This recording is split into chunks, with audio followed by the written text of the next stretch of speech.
Hey everybody, welcome back to the Infinite Canvas podcast. It's been a while, and it's been a bit hard for me to say this, but I do absolutely love working on the show. I really do. Now, as an artist, I have many passions, and however, with only a finite amount of time in a week, I have the desire to work on more visual projects. I've kind of lost the drive and passion to continue working on the Infinite Canvas. And it pains me to say this, but we have to kind of close the project down indefinitely. We'll still have one more episode for y'all coming out in 2 weeks, where we talk about Avengers Endgame. But other than that, yeah, guys, it really has been fun. But we are still going to continue the Infinite Adventures podcast, where we play a Pathfinder adventure path, Strange Eons. Anyways, guys, without further ado, here is David's Comic Corner, Episode 2.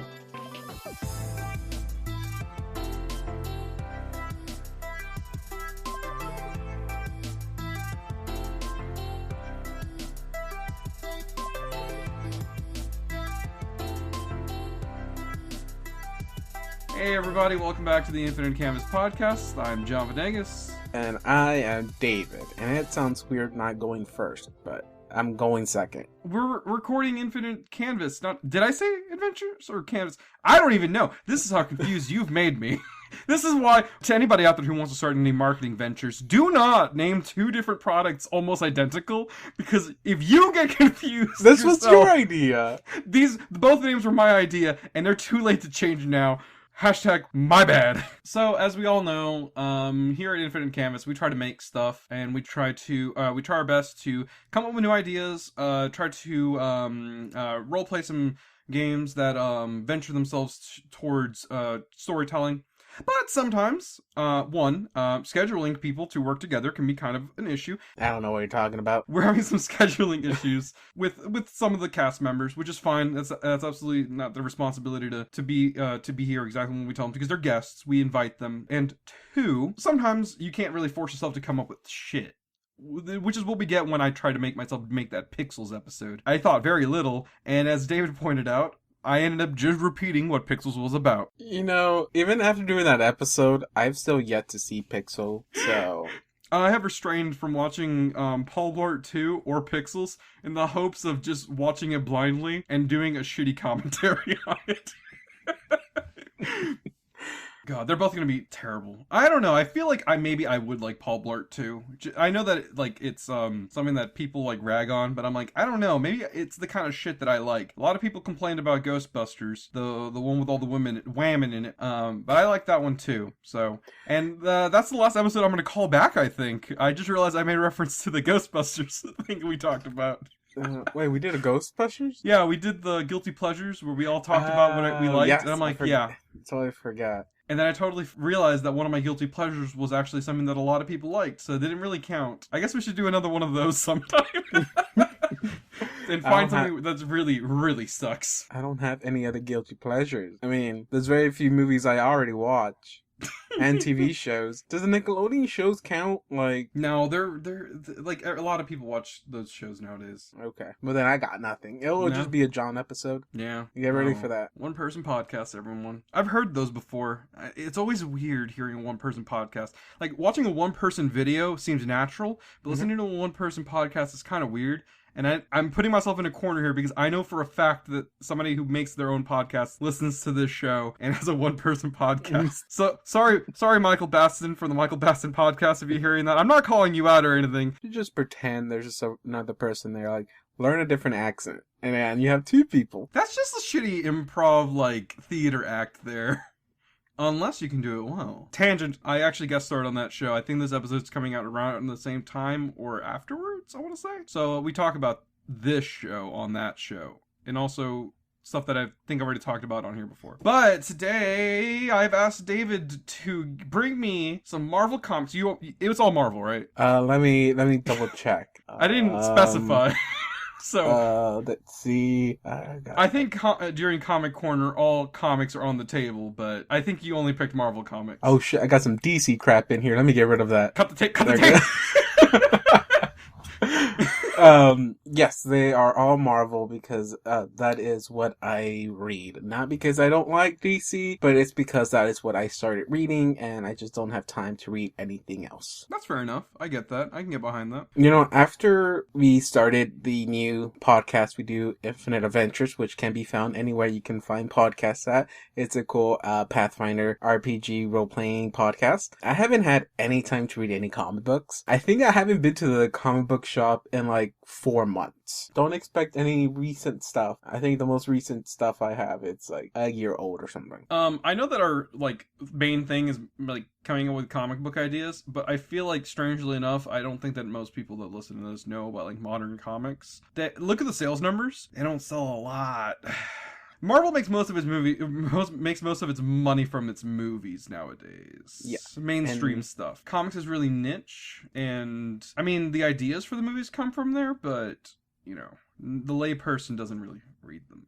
Then again, a layperson doesn't listen to this show either, so I don't know where that Venn diagram is. I mean, and DC makes their comics or money by selling out to other people and introducing like crossovers that no one has asked for, like Looney Tunes and DC, or DC and Power Rangers, or like DC and Scooby-Doo, or like DC and like Ninja Turtles, or like DC and anything else, just fill in the blank. Hey, can we...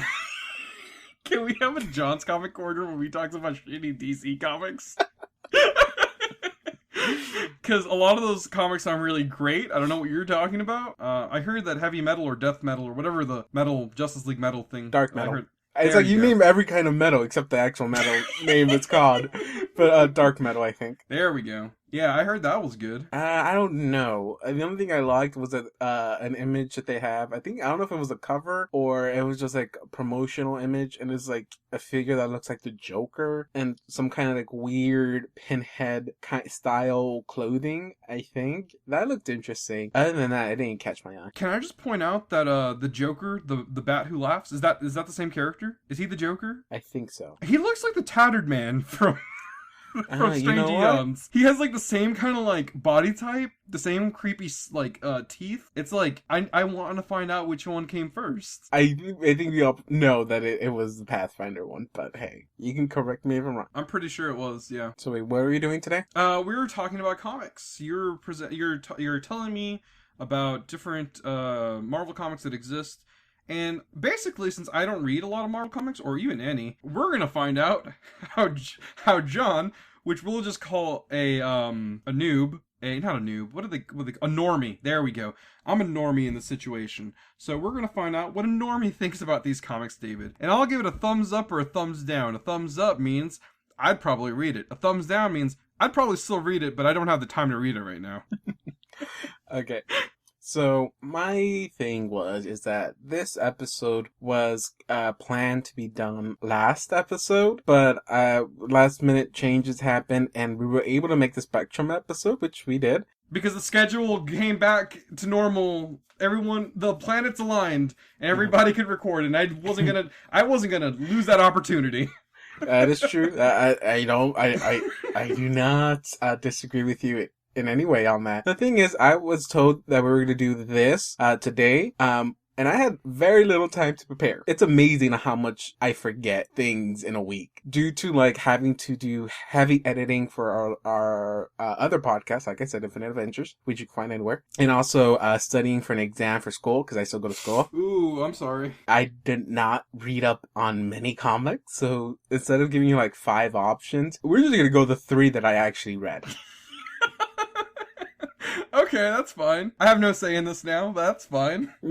You know, there's 2 that I really wanted to do, and if we ever have the opportunity to do this again, well, I'll probably bring them up on those times. One of them was the death of Deadpool, and also a Doctor Strange. It's not an event; it's a main story event, so it's not like a comic event. Like took all the comic book world. It's just like a story event. It was called No More Magic, I think. Oh, that one was so good. I came up with names for both of those just from hearing them, so. The Deadpool one, I'm gonna go off a limb here and just call it Another Thursday for Deadpool. And the other one, I'm just gonna call, I didn't actually come up with one. Sure. Way to go ahead and lie. Yeah, I lied on that one. But lied. no, just another Thursday for Deadpool. There you go. That's the name for both of them. Joke's on you. He actually died. Yeah, he does that all the time. His name is Deadpool. No, he actually dies. Mm-hmm. Like, dies. Dies? Yes, he dies. You sure it's just not like an alternate version to Deadpool that's just whatever? I mean, just because it's an alternate version of Deadpool doesn't mean he doesn't die. I mean, true, but you know what? We're not talking about the death of Deadpool, okay? Uh-huh. I chose 3 other comics and comic events that I'm pretty sure you've only heard of one. Heard of? Yes. I'm pretty sure you have not heard of the other one. So I'll give you the chance to choose which one we'll do first. You still have a choice. Hell yeah. So I got Original Sin. Okay. You tried to get me into reading that one. I didn't really read it, so I mean that's what we're here today, guys. I got Fear Itself. Okay, I like that sound of that one. Yeah, and I have it's called Avengers: The Children's Crusade. It garbled up a beat a little bit there. So I heard Avengers: The Children of Christmas or Avengers Crusade. Okay, can we talk about Avengers: The Children of Christmas? I'm sorry, unless you're gonna write it right now, I cannot talk about that. Hey, this show's about making comics. How about we do that?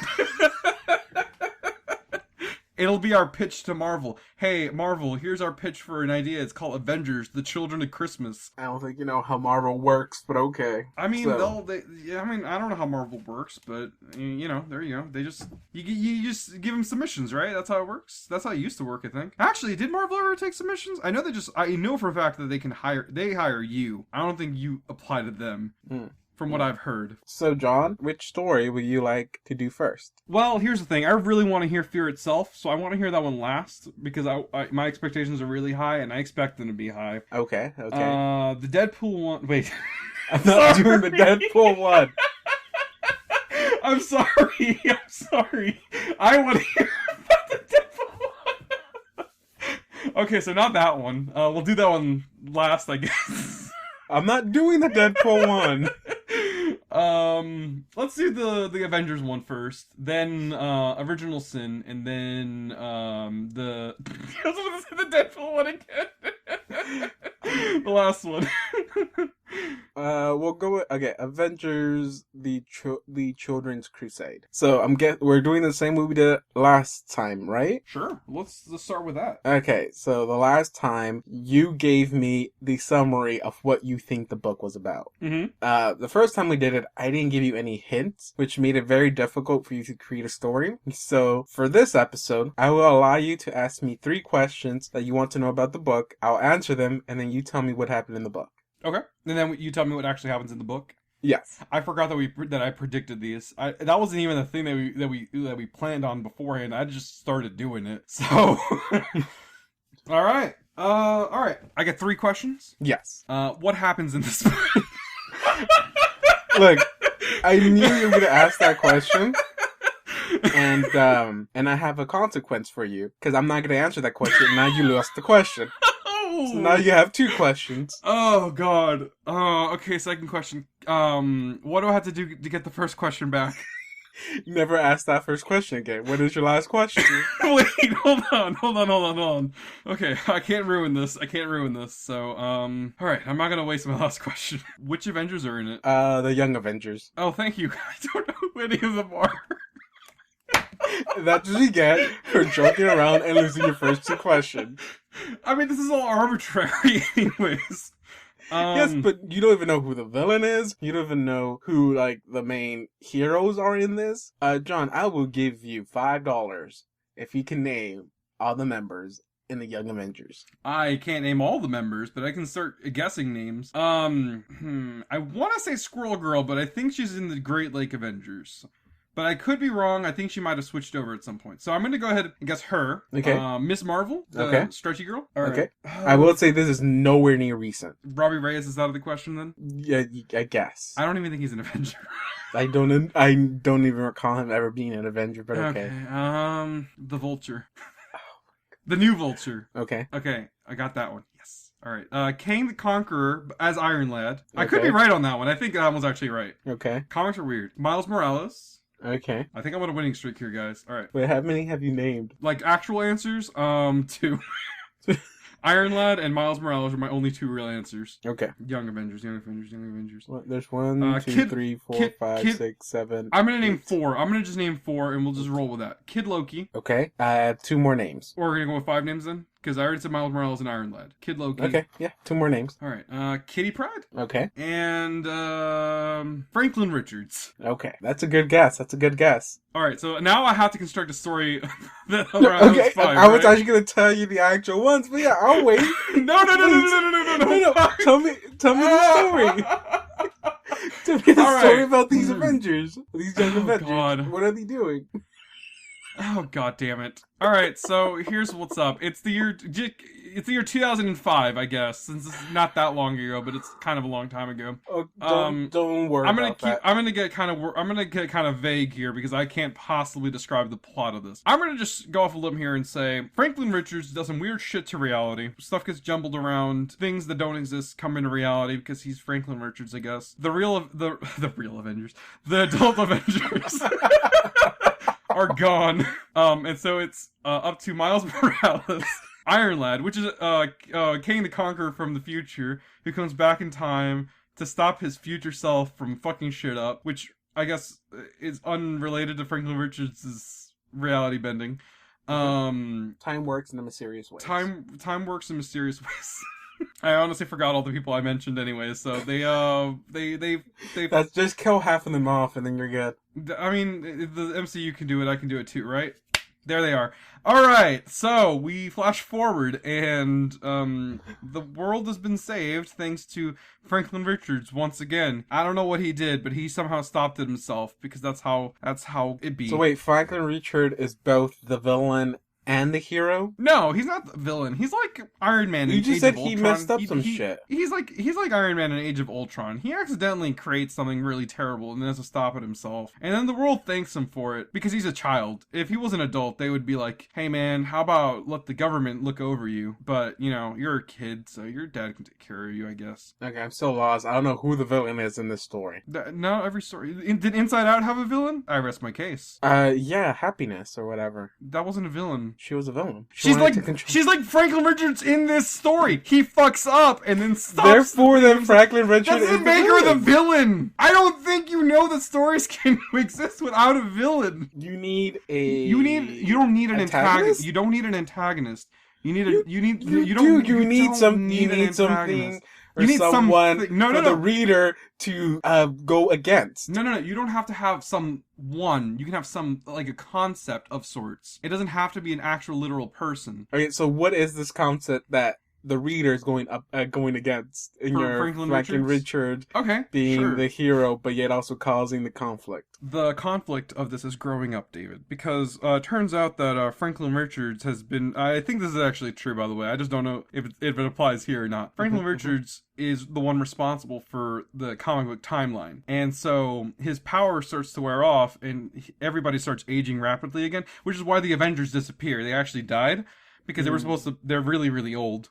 And the Young Avengers rise up, and they age up, because they're actually, like, middle-aged adults now, because of the way the timeline works for some of them, I guess. Not all of them. So they had to do some time bullshit, and everyone's back to normal. There you go. The villain here is growing up, David, and we learned that sometimes that's the real villain. It's time itself. I thought you were gonna say, time, not growing up. Well, yeah, time is the villain. Time is the villain. Time. So wait, why is Kang the Conqueror there? Or Iron Lad? I think there will be super conflict between actually, them. no, it's not. So he has to do so much about time traveling. No. So it's not really conflict here. Between so they're actually representative of the time distortion itself, because it's about the past. It's about growing past your childhood and becoming a true adult. See, Kang the Conqueror, the older one, he is and his evil brother, Kang the Conqueror. There you go. He just, for whatever reason, when Kang the Conqueror comes down to Earth, he just goes straight for Kansas, Nebraska, all those states, and just destroys all the corn. That's all he does. He's the Conqueror. By the way, trademark, copyright. The Infinite Canvas podcast owns the likeness of Kang the Conqueror. That's valid in all sports, right?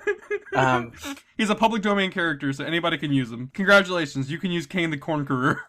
Well, with a small royalty fee. There's no royalty fee. I'm giving it out for free. I made up the goddamn name. Oh my god, no, John, we can't do this. This is how Marvel is gonna take over the world, by us just giving them free characters. No, they're okay, here's the stipulation. Marvel can't take them. Anybody else can. DC, if you want to take Kane the Conqueror... There is no, I will take this episode and I will edit it. With what time, David? With what time? And Okay. this is the conflict for King. It's the fact that he He has the to older get that podcast edited, but he doesn't have time. the older Thanks King, to Franklin Richard.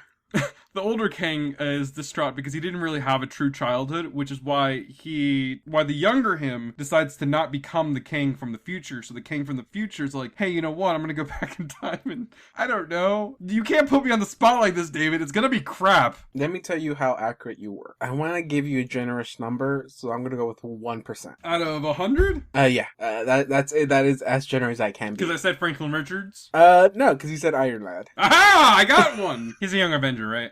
Yeah. Okay, what about Miles Morales? Where is he in this situation? You could have just named the Avengers again, and you probably would have been right. The members of the Young Avengers is a sorcerer called Wiccan, a speedster called Speed, Of course. a bow and arrow lady called Hawkeye. His daughter, I presume? No. A size-changing hero called Stature. Stature? Yeah.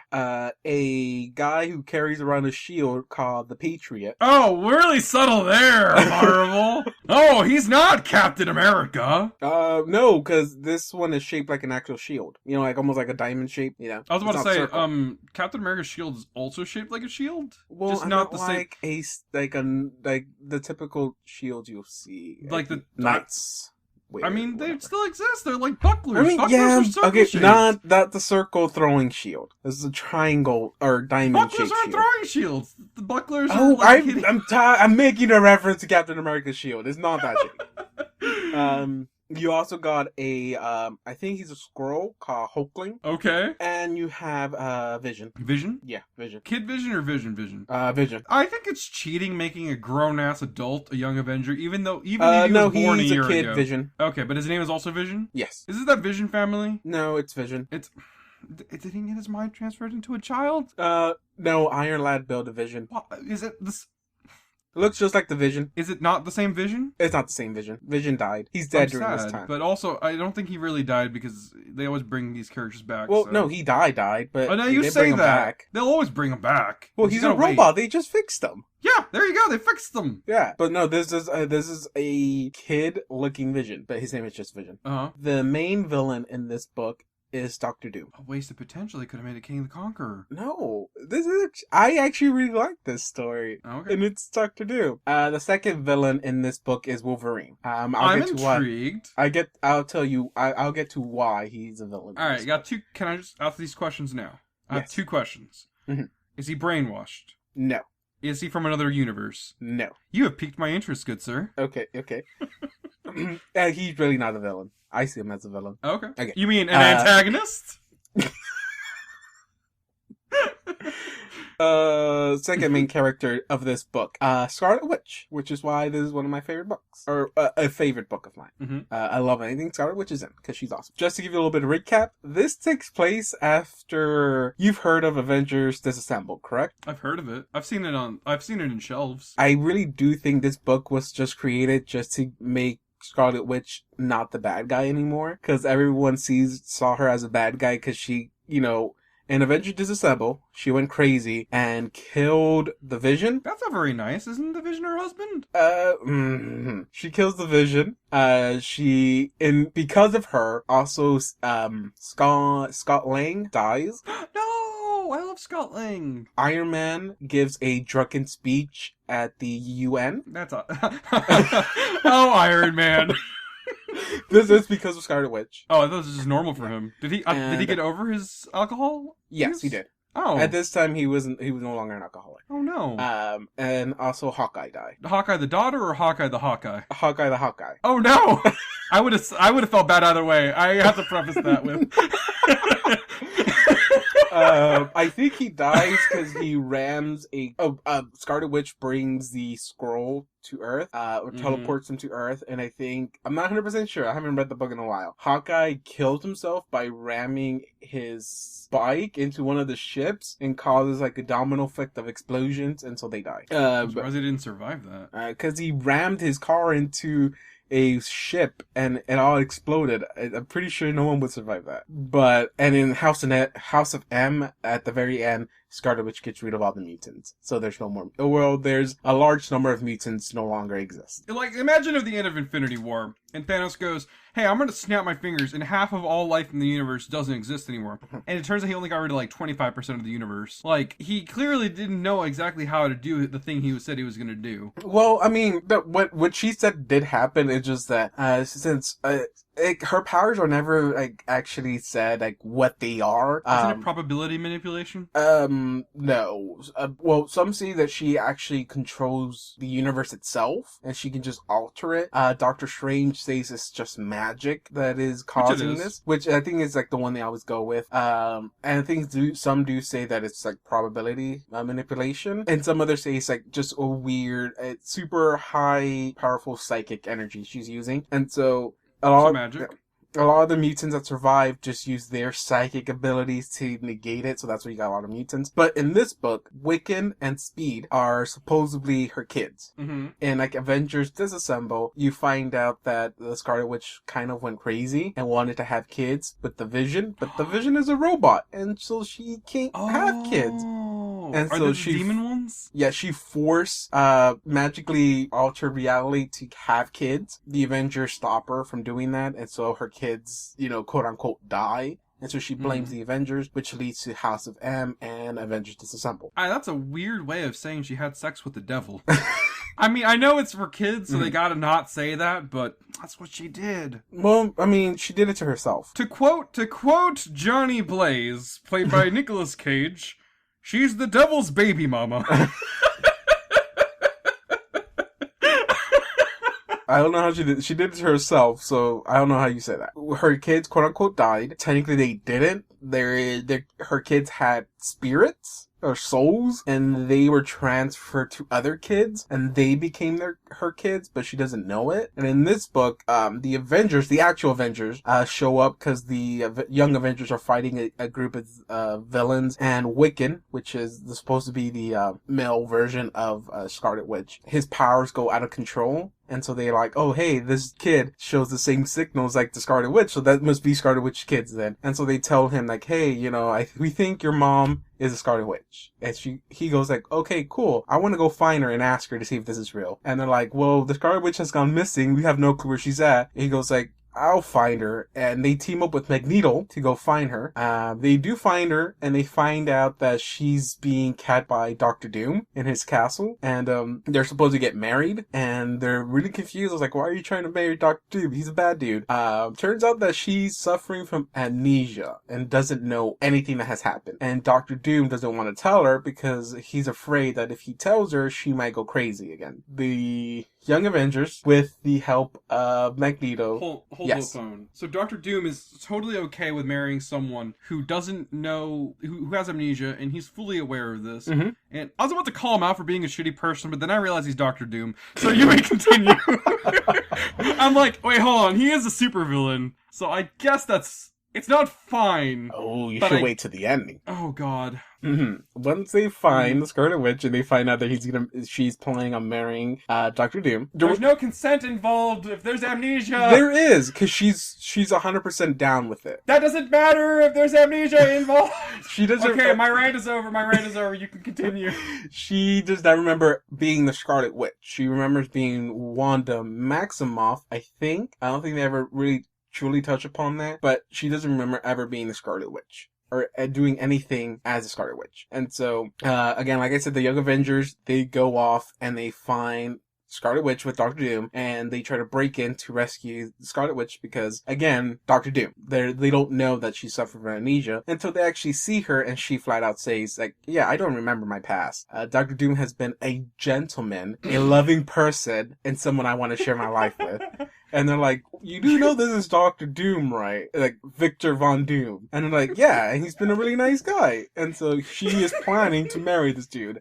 At this time, Iron Lad is not in the team right now, but he does show up a little bit after that, because as soon as the Young Avengers find Scarlet Witch, the Avengers track the Young Avengers and also end up there. And they use Wonder Man to like find the Scarlet Witch, because this Wonder Man died in a story and Scarlet Witch brought him back. I don't know. Now, the reason I call Wolverine a villain is because throughout the whole time, like, they're trying to figure out what to do once they find the Scarlet Witch, Wolverine is just saying, let's kill her. Oh my god, this is the baby all over again!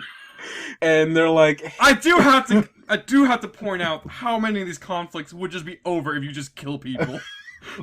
So, like, Wolverine, you're doing the Lord's work. Please, just, like, if everyone just did what Wolverine... Everyone would just think things the way that Wolverine would think. Like, things would be over so much quicker. Except for the fact that I know for a fact he was alive during World War II. Why the fuck did he not just kill Hitler?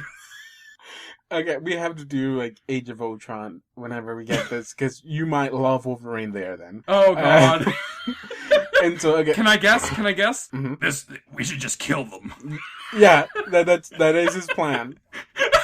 And that is his plan on multiple things in that book.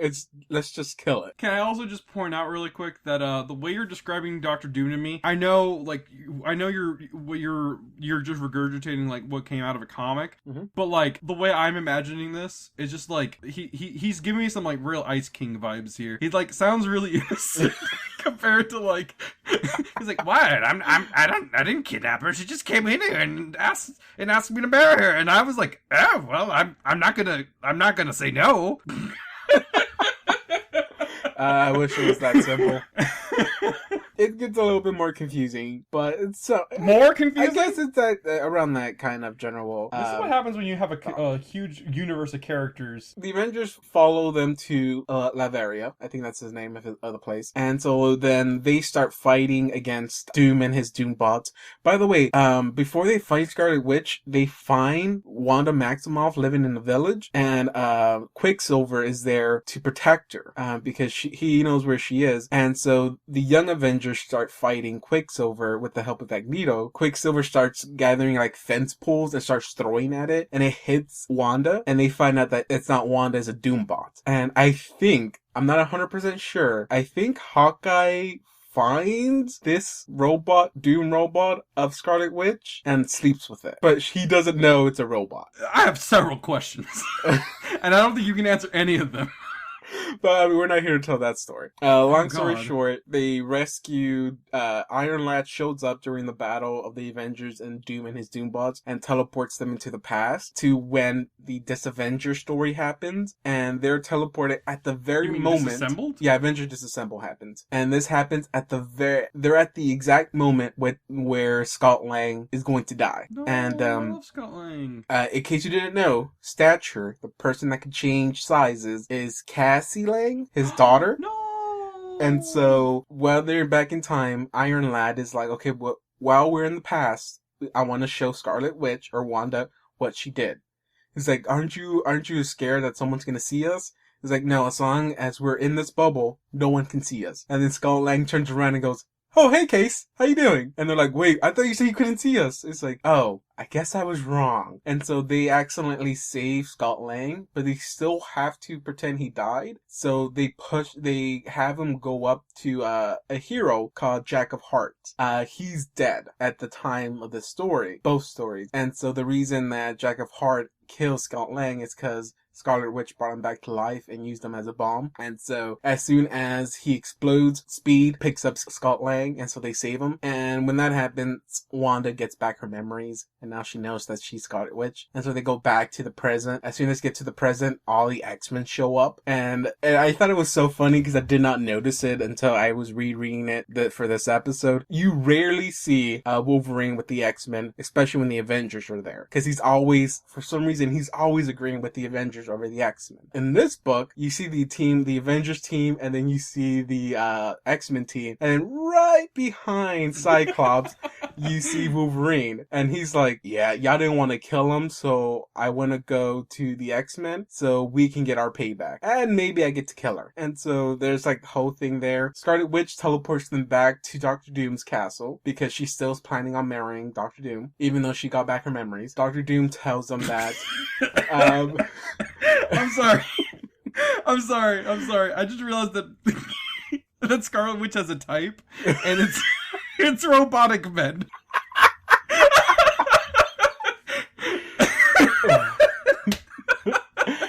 So like I'm 90. No, he's not. But he's like a furry, but for robot armor. I mean, just think about it. He just goes around everywhere, and like everyone has to know who he is. Everyone needs to know who Mechsona is. Mm-hmm. And like she's like really into that, and like that's like she's like. I don't care. I don't care if he's evil. I don't care whatever. He's a robot. He's a robot man, and I love me a robot man. Like I feel like she has the hots for Tony Stark, but only when he's in his armor. He steps out and she's like, oh, "Not into you right now. I'm sorry, Tony. Back off. Put that suit on. And we might talk." You're ruining Scarlet Witch for me. Please stop. At the same time, she wants to use her powers to give mutants back their powers. Mm-hmm. And so she doesn't think she's strong enough to do it, but with the help of Doctor Doom, she thinks that she can do it. And she really trusts Doctor Doom to actually keep his word of helping her do this. But you know Doctor Doom, he does it. They perform a spell where they gather up all of Scarlet Witch's powers, but instead of Doctor Doom actually sending it out to like give mutants their powers, yeah, he absorbs it. The fucking Doctor Doom. Doctor Doom, you might be a super genius, but you're hella predictable. And this is the funniest. This is where the joke comes with Doctor Doom. How what he really wants in life is just to get rid of his scars that he has on his face. Because the first thing he does as soon as he gets the power is just heals himself so he looks normal. Like the first thing he does, and he always does it whenever he gets like ultimate power. That is the first thing he always does. And so then once he gets the power, he does his monologue of, "Hi, I tricked you. The first time we met, we did this, and I caused you to get rid of all the mutants because of this power." And basically, they're saying that it was Doctor Doom influencing Scarlet Witch to cause House of M and Avengers Disassemble to happen. So it wasn't Scarlet Witch's fault. It was Doctor Doom's fault that this happened. Doom, that sly bastard. Yeah, it was him. And so he gets the powers of a god. And so when... Which one? Of all the gods. Oh, no!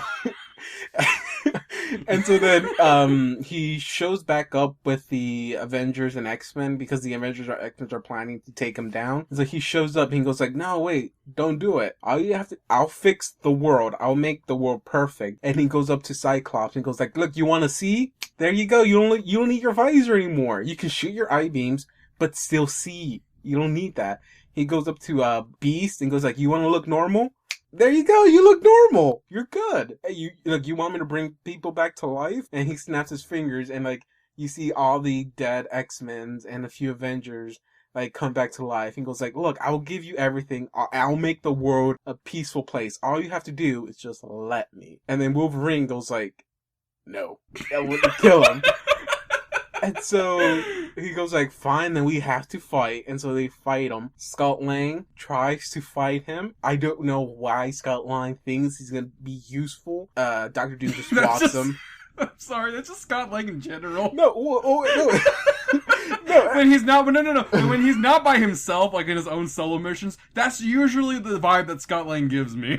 No, the thing that confused me is that when Dr. Doom was like, "Okay, we're gonna fight," he grows like 20 feet, and so the first one to jump into the battle is Scott Lang, and the first thing he does, shrink to the size of an ant. It's like, how is that gonna help you? The dude just grew 20 feet. You shrank down to like a centimeter. Where in this is gonna be, do you think you're gonna be useful? And the first thing Doom does is just swats him. Casey gets angry because he thinks her dad is dead again. And so then she grows and she just like whacks Dr. Doom. And then Dr. Doom is like, okay, now I'm annoyed, and just like blast her. When this is happening and like the Avengers and X-Men are distracting Dr. Doom, Wiccan and Scarlet Witch try to cast that spell again that they had done in Dr. Doom thing. And when they do, Dr. Doom is like, ha, I tricked you again. I wanted you to cast that spell again, because now I can just absorb more magic power. And so he does, but he absorbs too much that he catches on fire. And while he's absorbing this, they're telling him, dude, stop, you're gonna die. And he goes like, no, I need it all. I feel it burning me with so much power, while he's actually catching on fire. And he goes like, no, I don't think it's the magic. I think it's the actual fire burning you. And it's too much for him that he just expels the whole power out, but that doesn't stop the fire. And so even though his skin was cured, it was re-damaged because the fire didn't go out. So he's all burned up again. So he has to go back and put on his armor because he screwed up and now he's burned again. Correct me if I'm wrong, but his original scar was actually really small. Yes. And is it really bad now? His whole body has suffered like second-degree burns. Thus is the hubris of mankind. By the way, at the very end of the story, Scott Lang is alive. Hell yeah. Cassie Lang is dead. No! Ireland gets mad because Ireland has a thing for Cassie, but the Vision also kind of has a thing for Cassie, and so Ireland, wanting to save Cassie, is stopped by the Vision, and so Ireland kills the Vision, and then Ireland goes back in time, and that's when he becomes Kang the Conqueror. I don't feel good about this. I don't feel good about this. So at the end of the story, we got Scott Lang back, but we lost Vision again in Cassie Lang. I'm okay with. I was about to say I'm okay with losing Vision. I'm neither here nor there for him. Cassie is another story. They bring her back. Okay, well, thank you. I don't know why I'm saying thank you. I don't. Well, remember. I hope they do. Marvel, don't kill her. Don't kill her, Marvel. Why would you kill her? Stop killing your women, Marvel. If you want to talk about what Marvel does with their women, look up what past Miss Marvel had. Are you talking about her old outfits? Oh, no, I mean her actual story. She gave birth to her own husband. Hey, Marvel. Hey, Marvel. David, I want you to stop listening just really quick. This is directly towards Marvel. Hey, yo, Marvel, what the fuck? Could you not? But not a husband by choice. It was she was manipulated. So what do you give this story, John? What rating? Yeah. I'm gonna give this one a thumbs up. It has some weird shit going on. Doctor Doom doing Doctor Doom stuff is always cool, I guess. Wolverine just saying let's kill it always gets me. So any story that has him saying that it sounds like a great idea. I also came up with the name of it if you're so inclined to hear it. Okay.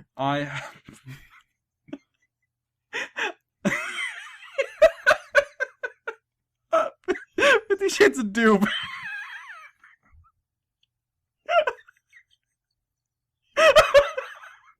Or green. I don't know which one works better. Well, I mean, you'll have to go with 50 Shades of Doom because he actually goes from wearing a green coat to a white coat.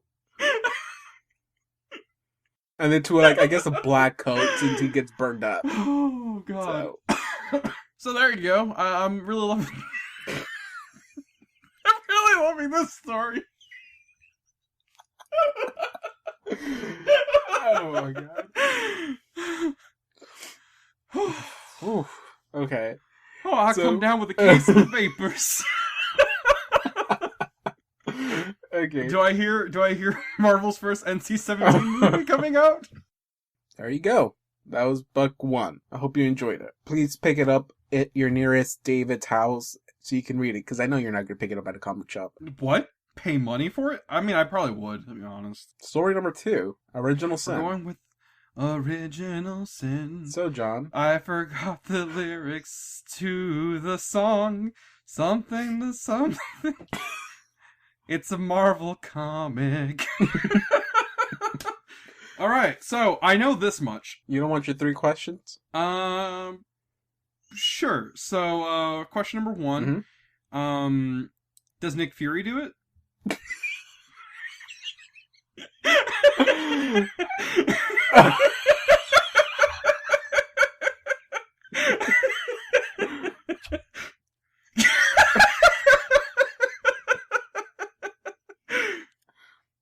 Yes. Question number 2. Yes. Does he take the eyeball? Oh. Yes. Question number 3. Did someone kill the Watcher to take their eyeball?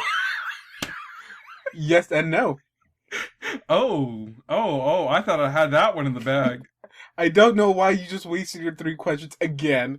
But No, because I was going to tell the plot. So somebody killed the Watcher. Everyone's trying to find out who did it. It turns out it was Nick Fury. Oh my god. Oh god. So for anybody who didn't read Original Sin, I didn't read it. I just know that. That might have been a very confusing intro for that. So David, you want to tell me what Original Sin is about? Not anymore.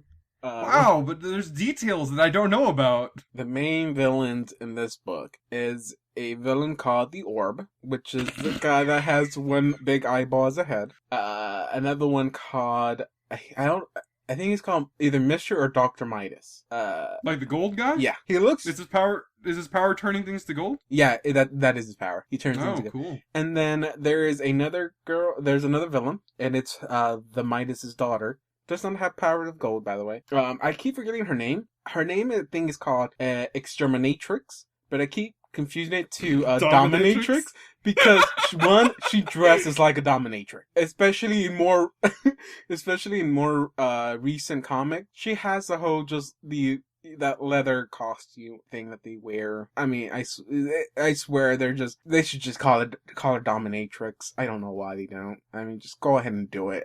You're already implying it. Yes, Nick Fury took the eye. But, okay, the whole story starts with the Orb has visions of the Watcher, and he's confused. He doesn't know who the Watcher is. A lot of people don't know who the Watcher is in the comic series, or like main characters do. From the U to the A to the T to the U, Uatu, that's who that spells.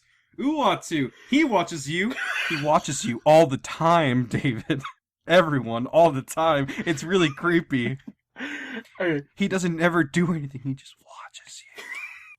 Okay, I both like this story, but also don't like it. The Orb has visions of the Watcher, and he sees him on the moon. So he goes and gets help by Dr. Midas, because Midas, for some reason, they wanted him in the story. They could have chosen, like, hundreds of other characters, but they chose Dr. Midas. I'm okay with that, because when you said Dr. Doom was the villain for the last story, I was a little disappointed at first, because they just reused a lot of characters. Mm-hmm. And I feel like, hypothetically, if we were ever to write for Marvel, hey Marvel, you're ever listening, I know that we haven't really done any, we haven't made any good ideas for you lately, or ever. But I know what you're talking about.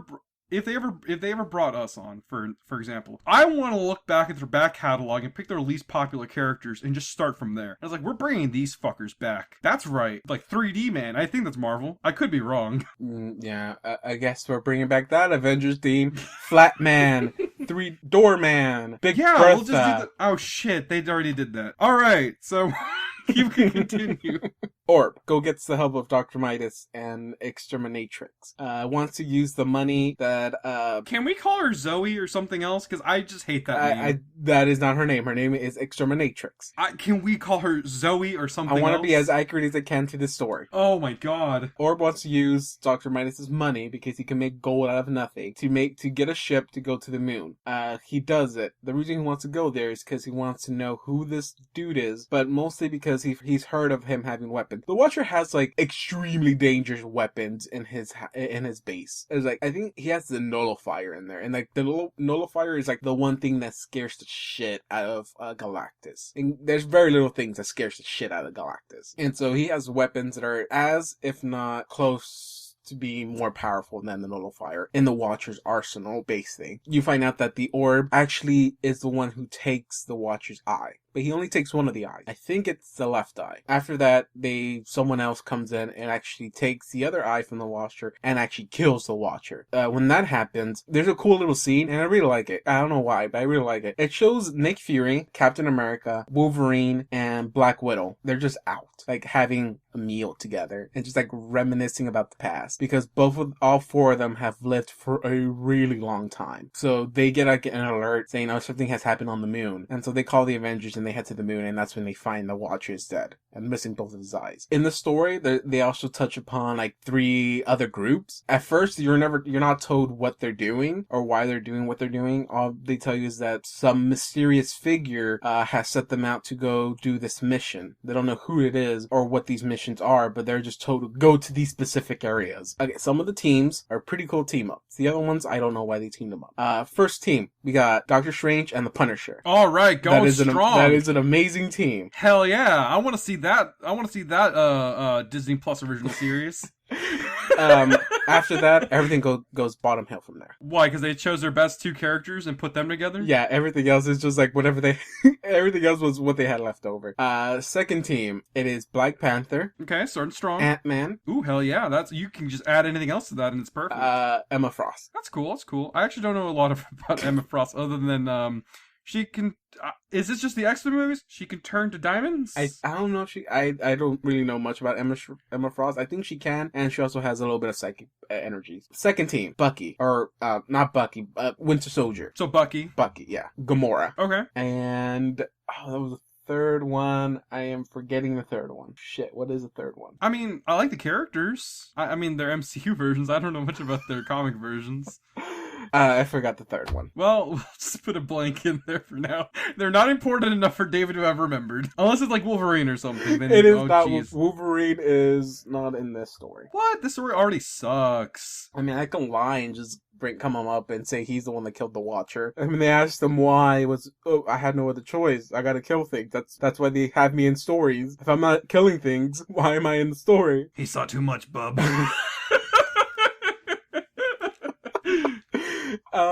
You don't know I heard about this guy living somewhere in the middle of the universe, and he's on the moon. He's on the moon? He's on the moon. Oh, how fucking...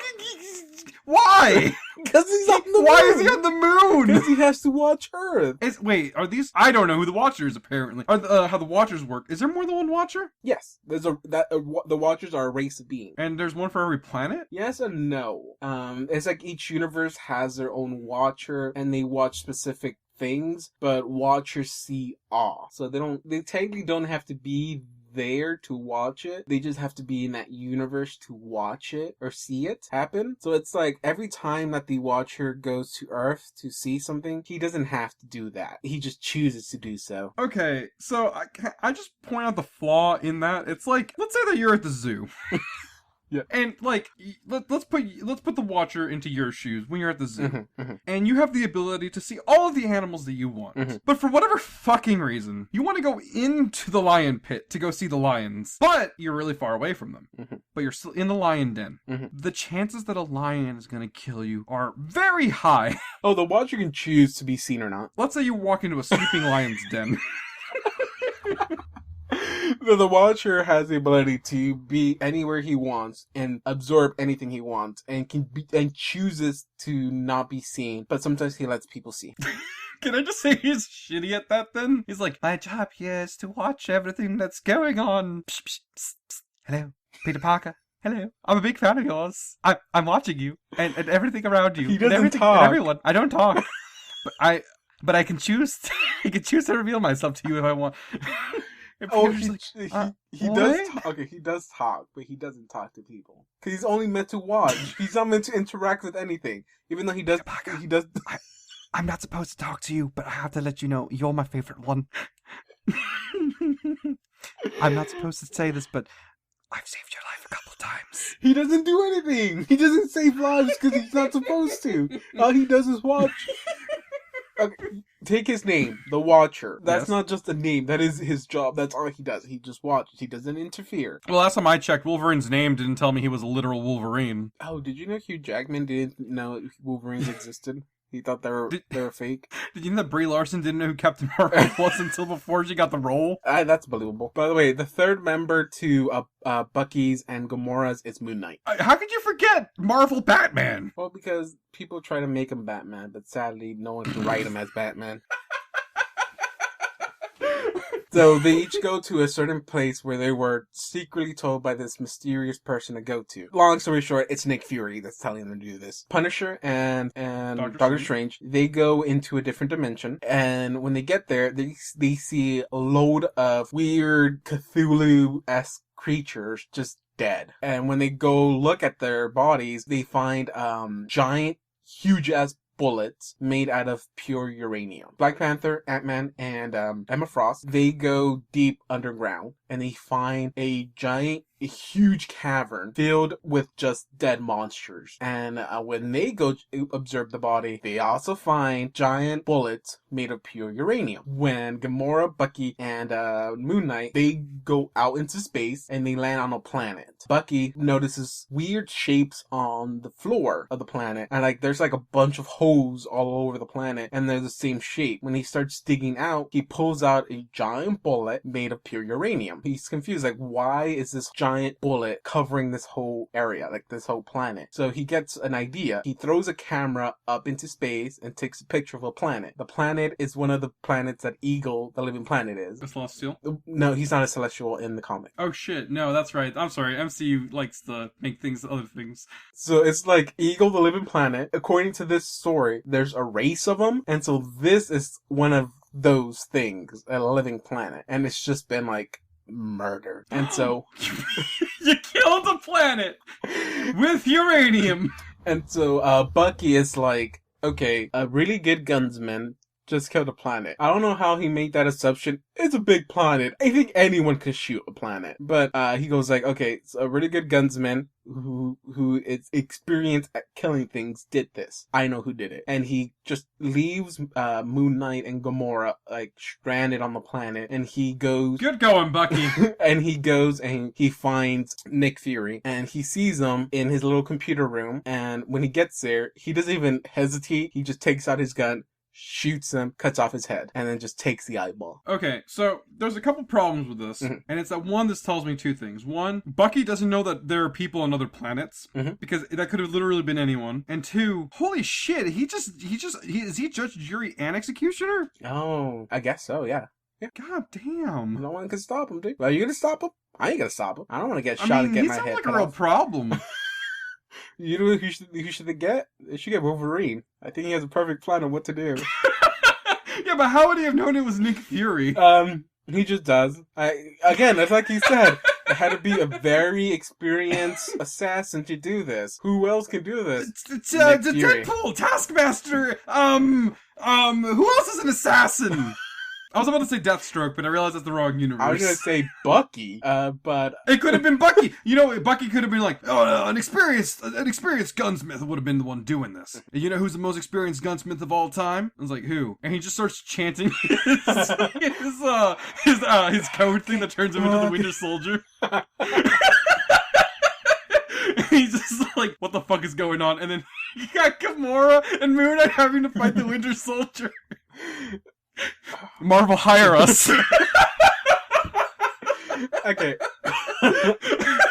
Back on planet Earth, they I don't know how they did it, but they found what's his face, the orb, the Avenger did, and they hold him up in their Avengers prison. Somehow he breaks out. I don't know exactly how he does it. I think Exterminatrix helps him out or something. And I forgot she existed. Can we please call her Zoe? And they manage to escape the building, but as soon as they step out of the Avengers Tower, I mean, the whole Avengers are just like standing out there, and they're like, "What you think you're gonna do? You think you can run away from the Avengers?" And he's like, yeah, I actually can. So he takes the eyeball and he goes like, while I was in that prison cell you had me in, I figured out a cool trick I can do with this eyeball. And he causes like an explosion of, get this, secrets to explode out of the eyeball. Okay. Which affects everyone in that vicinity. And so this is where it gets a little bit interesting. I love what they did here. I'm sad that they actually didn't like pay it off. In a great way. Avenger finds out that there is a 10th... Wait, how many realms are they? 9? There are 9 realms. Okay.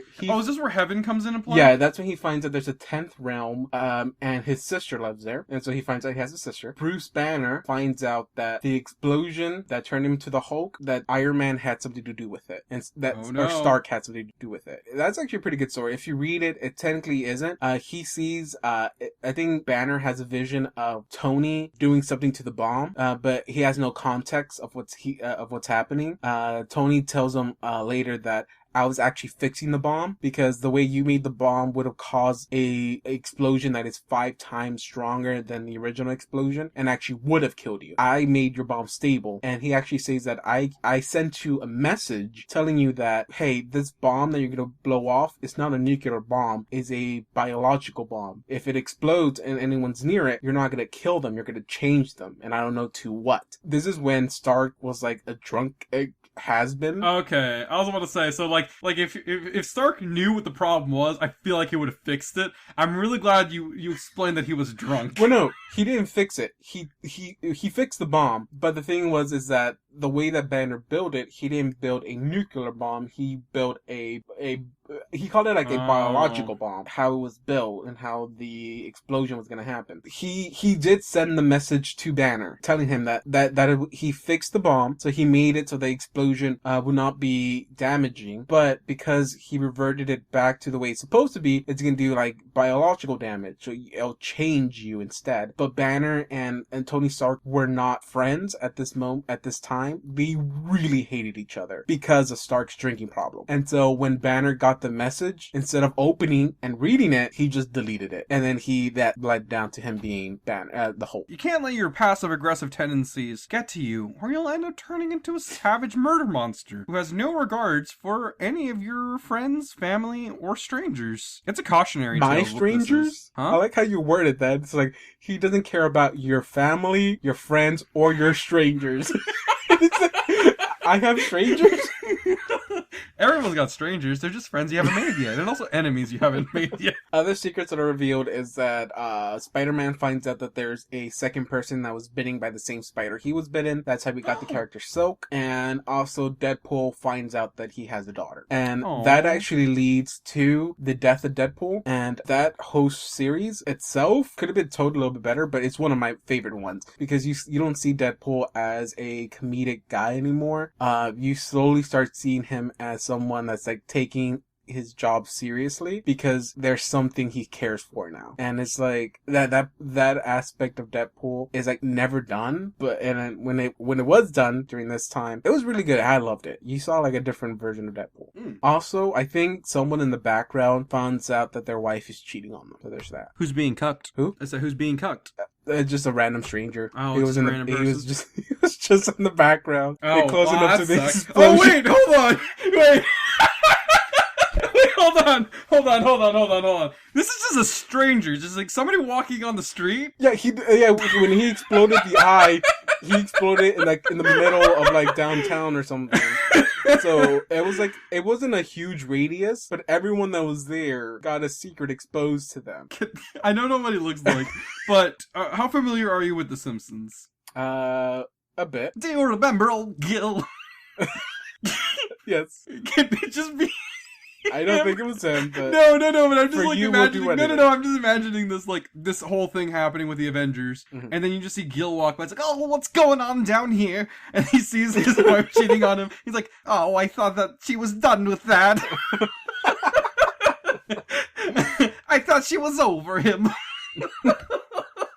So then after that, the Avengers disassemble because everyone has their thing. They're panicking. I think as soon as Thor finds out that he has a sister, he just leaves the Avengers behind. Oh, cool thing also, during this time, there's the huge story event happening. It's the story being told about Earths that are crashing into each other. During this time that's happening, like our universes are syncing up, so both worlds are existing in the same universe, and so Earths are crashing into each other. And the Illuminati's, the event, like the smart people of the Avengers world are going and destroying these other Earths. At this time, Captain America was in the Illuminati, and when they tried to, the first time this happened, they destroyed a barren world. Nothing had lived on it. I think Galactus in that universe had just devoured the life on there, and so they just thought, okay, it's an empty Earth. There's no consequence. The second time they're gonna do it, I think Captain America was like, no, we can't destroy it. We can't destroy another Earth, because what if there's life on there? And the whole Illuminati voted him out. And he was like, no, we have to do whatever we can to survive. And so they voted Captain America to leave. But because they can't just have him out there knowing that they're doing this, Doctor Strange erased his mind. So Captain America doesn't know anything of like this happening until the orb released the secrets. And so Captain America gets his memories back of the Illuminati doing this. And one of the things he does is that he calls Stark into his office and he tells him to sit down. And right in the background, the Hulk comes out and he goes like, "Hey, Iron Man, I remember." And then you just see Stark freaking out. It's like, oh shit, we've messed up, because Captain America knows everything that's happening right now. Back to Nick Fury. Oh yeah, I forgot about that motherfucker. Bucky chopped off his head, took the eyeball. He gets on a ship. Oh no, I think he teleports again. He teleports into a base that's in space. It's supposed to be one of Nick Fury's bases he has. When he gets there, he runs into Nick Fury. And Nick Fury explains that the person you just killed was a life model decoy. Of course it was. When they see Nick Fury, he is old as shit. He's super old. And they find out that Nick Fury takes a thing called, I can't remember the exact name of this serum. Oh, it's that life serum thing. Yeah, he takes a life serum that keeps him the same age. Oh, that's why he was in the Howling Commandos with Captain America back in the 40s, or whenever World War II was. Yeah. It shows you how much I know about American history, everybody.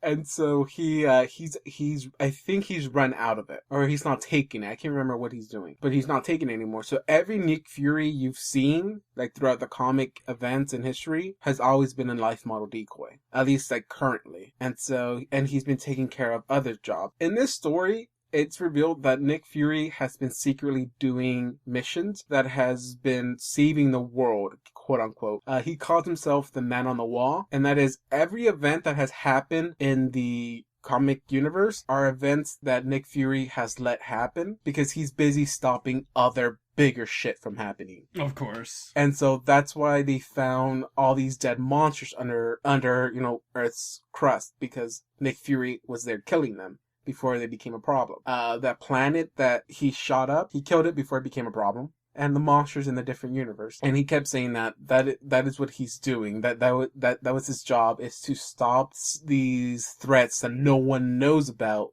stop them before they happen. And I think they show him, he goes out and like destroys this race of aliens. He like completely destroys their government and everything because he heard that they were gonna come to Earth or something and cause chaos. So before they can even do that, he goes and stops them and just like demolishes their government, their society and everything. And while he's doing this, he keeps saying to himself he has to do this, and it's okay because no one will ever know he's doing this. No one will ever see him doing this. And then right in the background is the Watcher, and he's watching Nick Fury do all of this. And so there's also one scene where it shows him in New York, and he's pointing a sniper rifle at someone, and he goes and he stops. He stops and so he goes, "No, maybe I'll let things play out. Let's see what happens." And then you see Spider-Man swinging across the town. So you can infer the real Man on the Wall. No, you can infer he was gonna shoot Spider-Man. He was gonna kill Spider-Man, but he changed his mind last minute. And he goes, "Oh, let's see how things play out." Okay,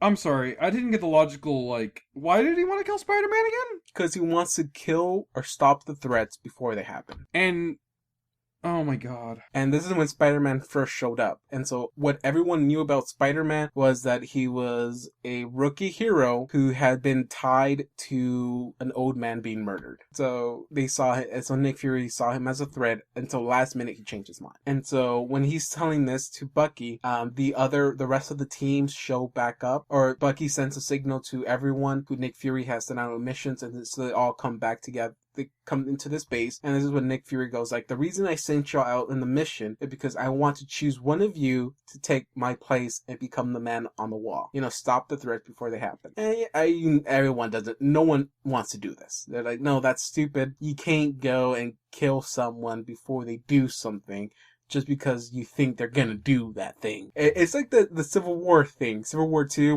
where Captain Marvel wanted to like arrest people before they committed their crimes. This is basically the same thing, but he actually wants to kill these people before they commit these crimes, or quote unquote crimes. And so, long story short, the Avengers show up because they hear that Nick Fury has something to do with it. And so when they get there, Nick Fury like pushes a button, and like a whole army of Nick Furies show up because they're all the life model decoys that he has. And then so they all start fighting. And that's where Nick Fury also tells, I don't think he tells the character, he's telling like the readers here, he's remembering everything that has happened. When he heard that the Watcher got his eye taken by the orb, he immediately shows up to his base and asks the Watcher, who took your eye, so I can go kill that person and get your eye back. The Watcher doesn't tell him anything. What he does is he shows him everything that he's seen Nick Fury do, and Nick Fury gets, pissed. He goes like, how dare you watch me? Nick Fury goes like, you know what?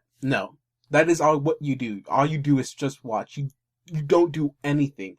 I'm at least doing something. And the Watcher isn't responding back to him, so you can clearly see that Nick Fury is getting irritated because of it, because he feels like the Watcher is looking down on him because he's not responding back to his insults or anything like that. And so what he does is like he tells the Watcher, tell me who I have to kill. Okay, someone took your eye, tell me who I have to kill. And the Watcher, like the first time he talks to Nick Fury, goes, you know who you have to kill. And so you see the Watcher power up a blast, and Nick Fury shoots him and kills him. Right before he does that, you hear the Watcher speaks one more time and goes, I'm tired of watching. And you kind of feel like he did that suicide by cop thing, where he purposely charged up a blast to just provoke Nick Fury to shoot him, which that was the outcome that happened. And there, Nick Fury takes the other eye, because he wants to keep that secret of what he's been doing, from getting out. Like I said, once the Avengers heard that Nick Fury had something to do with it, they come out and they start fighting Nick Fury. He gets into like a cool little armor,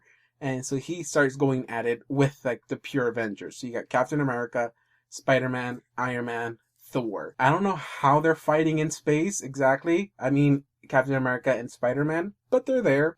This is also where you get the cool scene of Thor losing the hammer, because this is where Nick Fury has a counter for all of them. He is Batman here, where he has a counter for everyone. So he stops Spider-Man because he tells him, yeah, you can shoot webs, but the force used to shoot your web will push you back. So there you go, you're disabled. He fights off Captain America because Nick Fury is a better hand-to-hand combat than Captain America. For Iron Man, he yells out a code, and it causes Iron Man's suit to just send him back to Earth. That's bullshit. That's bullshit. That's not how... He does it. They could just pull like fucking Bender from Futurama, where he does the time code. That's what this is. Okay, and to beat Thor, it's where they have that famous phrase of him. Thor is like beating the shit out of him, and he tells Thor, for a god, it wasn't a punch or a blow that knocked you out or that beat you, but it was just a whisper. And he whispers something into Thor's ear That made him unworthy. Yeah, it makes him unworthy, and he can no longer lift the hammer. And That's stuck. horse shit. And he's stuck on the moon, because that's where the hammer lands. After that, the orb is also in space trying to get the other eyeball. He does get the eyeball, both of them, but one of them attacks him, and he lets the other one go. The eyeball attaches to him, and he's sent back to Earth. The second eyeball attaches to Nick Fury in a big explosion, and then there the story ends. They don't know what happened to Nick Fury. He's gone. He's the new Watcher. And that's the thing. It's like the Watcher, Iwatu, tells him that all you did, Nick Fury, was just act. You never bothered to watch. So your punishment is to do nothing but just watch. You can never act. And so the last image in the comic shows Nick Fury chained to the moon, being able to see everything and not being able to do anything about it. Second thing is the orb is also cursed to watch everything. But he takes it to the extreme because in the last few panels for him, it shows a door and you hear a man yelling. And then you hear a knock on the door and you see a woman with a knife open the door and goes like, "No, you're not going to stop me. I'm tired of his shit and he's not going to hurt me anymore." And it's the Watcher. And it's the Orb. And the Orb goes, "I'm not here to stop you. I just want a better luck." And he just walks in and watch her murder her abusive husband. Mm. And that is how the story ends. Oh, okay. This lady, was it a random person or was it... It was a random person. Okay. I don't know how to feel about that ending. Mm-hmm. I mean, it feels kind of like it was just tacked on there. Well, it's just a way to tell you there's two Watchers now. Mm. One of them takes their job a little bit way too serious, and the other one is forced to do it as a punishment. Thumbs up, by the way. Probably would give it a read. I have a name for it. I hope you like this one. It's gonna be a little hard to understand if you don't see it, so I'm gonna spell it out for you. It's I Carumba, and that's spelled E-Y-E Carumba. Got 2 for 2. You got 0 for 2. I like to think of it as 2 for 2. Because both of those are gold. Both of those titles are gold. Oh God, I made a mistake. No, I think you know what you did. Well, I mean, does the title not work? The title works, David. The title works. I mean, only because it makes joke of the eyes, but I mean, the eyes were the problem, no. David. The eyes were the big problem here. The eyes. I don't know what this has to do with Original Sin. I don't see how that's the proper title. I don't know what the Original Sin was. I think it was Nick Fury trying to take matters into his own hand. But I mean, maybe the apple was an eyeball the whole time.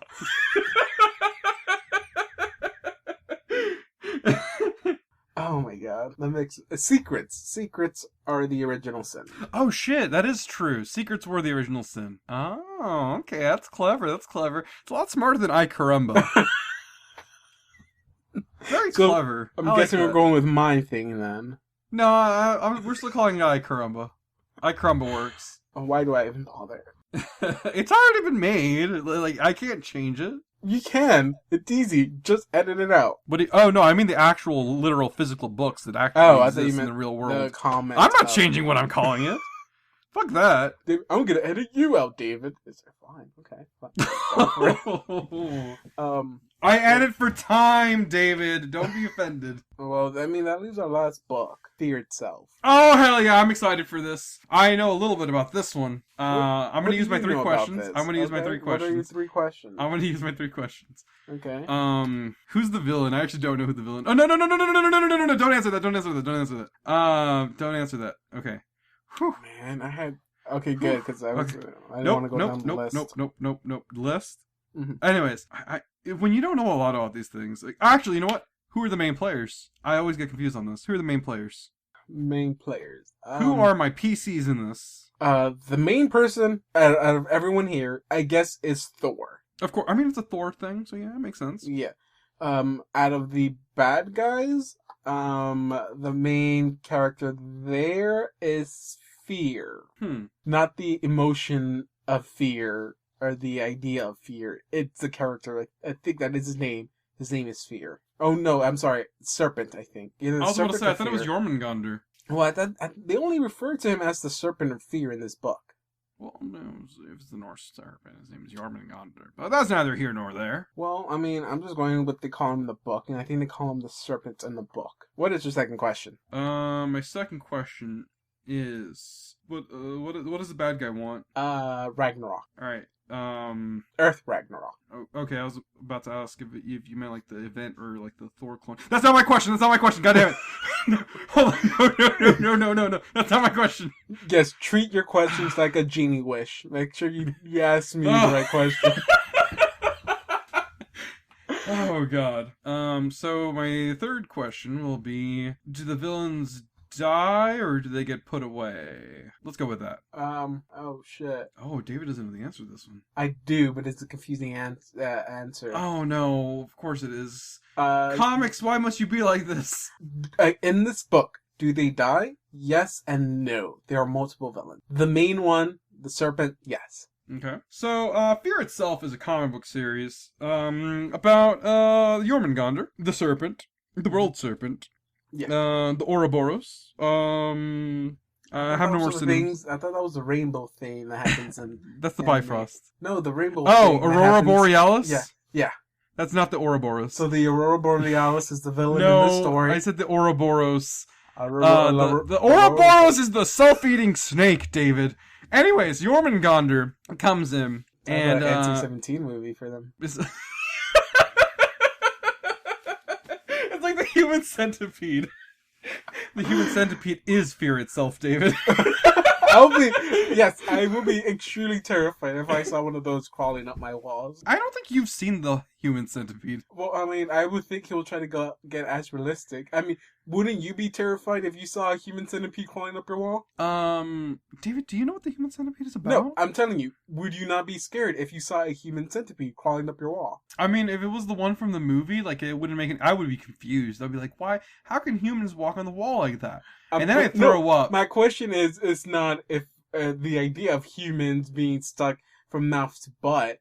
My question is, will you not be terrified if you saw a human centipede crawling up a wall? See, here's the thing. When you say it like that, like, I can't mentally imagine that. That's the thing. I'm like, okay, so is it like a humanoid centipede? But even then, a humanoid implies that you have 4 limbs. So, like, how would a humanoid centipede look? Would you have a bunch of, like... Why do you ruin my questions? I don't understand. I just meant the human centipede having the ability to crawl up a wall, and you saw it crawling up a wall. Would that not freak you out? The answer would be yes. Okay. Whether it be a normal human centipede, which is just stuck butt to mouth, would freak me out. I think it will equally freak me out if it was trying to crawl up a wall as well. Alright, I'm gonna, just really quick, I swear to God this is going somewhere. Tangent, just a really quick tangent. I'm gonna pitch to you an idea, and it's called, Centipede Man. It's a lesser known Marvel character. So Peter Parker had a friend who got bitten by a radioactive centipede, and he also gets this really cool wall crawling ability. But instead of getting the powers of a spider, he gets the powers of a centipede. So he grows 98 extra legs. And that would be terrifying, yes. Spider-Man didn't grow 4 extra limbs. So what? Wasn't one of the Spider-Man like that? Like one of the clones? We should talk about the clones next time, is what you should talk about. I will never talk about the clones. Well, I mean, at least the clones won't have the inheritors in it. Which, by the way, very disappointed in the fact that I didn't see any of them in the Spider-Verse movie. That's a lie. I'm really glad I didn't see any in the Spider-Verse movie. That would have been confusing as hell. So you never told me what the book was about. Yes. I was like, wait, why are we pausing again? Oh shit, I was going somewhere. Jormungandr comes in, and he's like, hey, I want the world to end because of prophecy, Ragnarok, that kind of shit.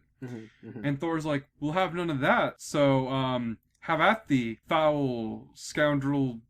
I don't know how Thor talks. Not like that, but yeah. Yeah, it was like, back, foul scoundrel beast. Throws Mjolnir, at Jormungandr. Jormungandr's like, oh no, my one weakness, Mjolnir. I'm gonna make my own Mjolnirs real quick, and I'll make a couple of these, and I'll give them to people, and they'll basically be as strong as Thor, and they'll handle it for me. And so he gives a bunch of random people different items, based on their personal... I think they're based on the 7 deadly sins, which is kind of weird considering they're supposed to be Norse. But, I don't know. I don't think they're based off the 7 deadly sins. Thank God if they're not, because that's just an unoriginal thing to do all the goddamn time. Especially if you're doing like a Norse thing, don't put your Judeo-Christian... Yeah, man, I'm gonna have to erase my story. Well, if it's already based on, like, Judeo-Christian stuff, it's fine, but, like, if it's Norse, don't mix them. Like, don't do that. They're different mythologies.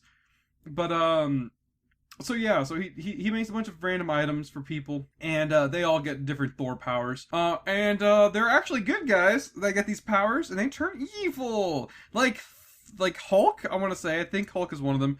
Wolverine, Cyclops, I can't remember the rest of them. They all get bad guy Thor powers. And, they're actual embodiments of Norse warriors, I think. Which, if that's true, that's really cool. I'm surprised I haven't read Fear itself. They come in, and here's my thing. When I have to come up with a Marvel idea, I don't ever know where anything is going. So, if this sounds familiar, the bad guys come in, do a bunch of stuff. The good guys stop them. The end. Ooh, I actually don't know, because the comics versions of the Marvel characters, they feel a lot like loosey-gooseier to me. I don't know what it is. Because like the MCU ones, like if you told me to write a story with them, I probably would be able to, because there's not as much history to them as there are with the comic ones. Because I don't ever know where the comic ones are going. I honestly don't. They're very confusing. So, how close was I?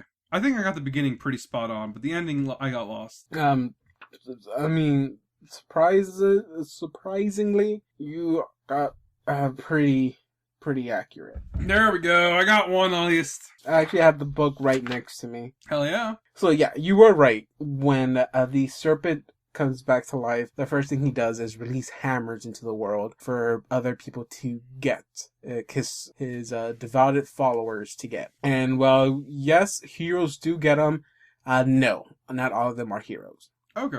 There were some original ones. I remember now, because they were characters in Legendary. In what? Oh, the card game. Yeah. And that's how I know them. Oh, that's how I remembered them.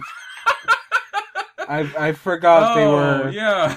Everyone has like a little sub name that goes with their name.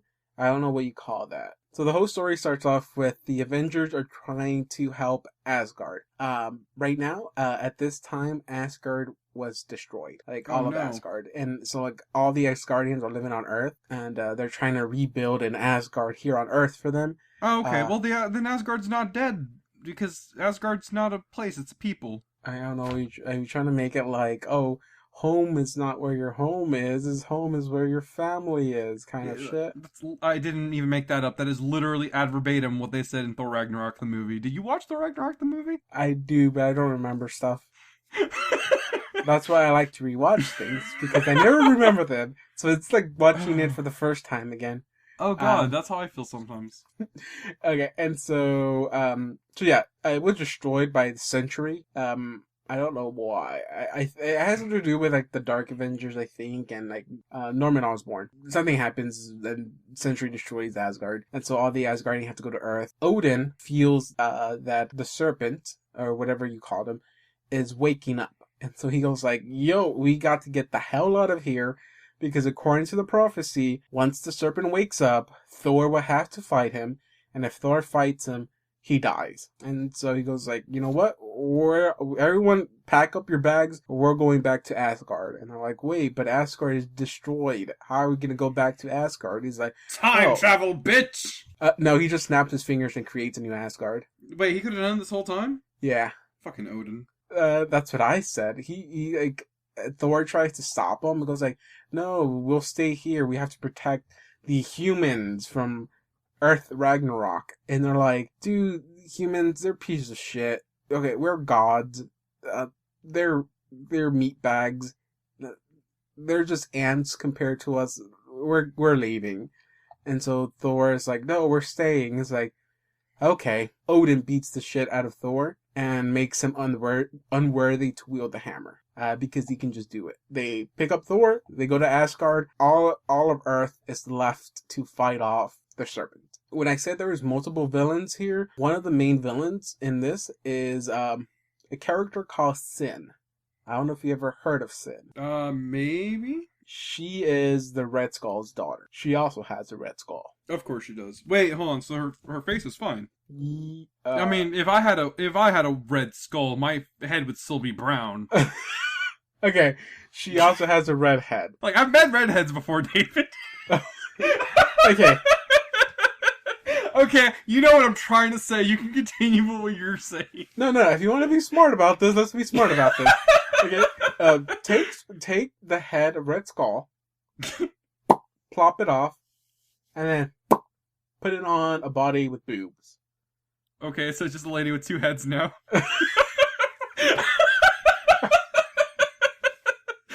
See, this is why Marvel would never hire us. We kept on trying to get something out of them in the writing room, but all he did was just crack wise the entire time. We never got anywhere. We weren't being very productive. Yeah, we had to fire them. Like, we only had to really fire one of them, but I think they're like a package deal at this point.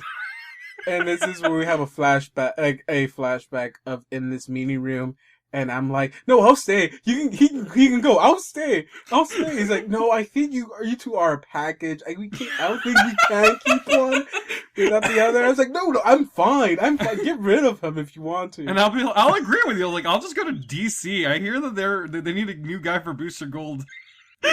I heard they're teaming up. I think they're doing another team up with My Little Ponies or something. I don't know. Oh God. Okay, so Sin, in the beginning of the book, Sin is looking for something that her father was working on. I think the Red Skull is. Was it a secret? It was a secret.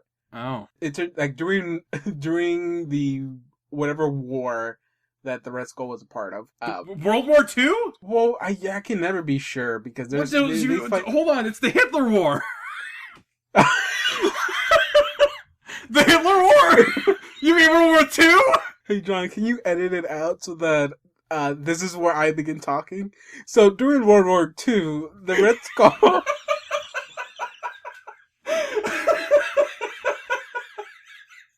Okay, the Red Skull is shown doing a ritual, killing some Atlantean people, and when the ritual is done, they see like a meteor, which is not really a meteor, it's a hammer, fall and strike somewhere in the, I think, South Pole, North Pole. I just remember the South Pole is Antarctica. Yeah, that's the one, right?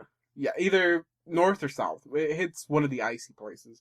And at least I know it's just in one or two places. It's not that confusing. Well, I can't remember. I have the book in front of me, but it caused me to do a lot of page turning. That's just flavor for I was gonna say video. Flavor for the audio. So, Sin tries to find out what the secret was, and she finds out that the secret is that there's these hammers. The Red Skull, her father, leaves a group of Nazis to investigate the hammer, to see why no one can pick it up. Because it's acting like Thor's hammer. Red Skull tried to pick it up.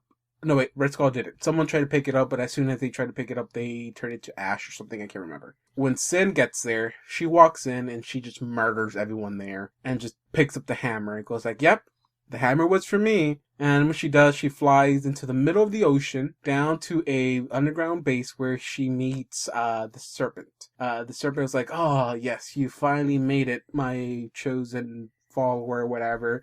It's like, it's time for me to come back and bring the end of the world and all that happy stuff.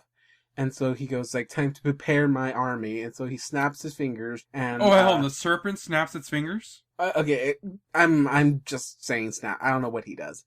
He calls upon more hammers to fall. And so, let's see, it's 1, 2, 3, 4, 5, not including his hammer and the hammer that Sin has. 5 more hammers are sent to Earth. Did you want to guess who gets a hammer, or did you want me just to fast forward? I already said a few of them. Hulk, Wolverine, and Cyclops. Oh yeah, you did.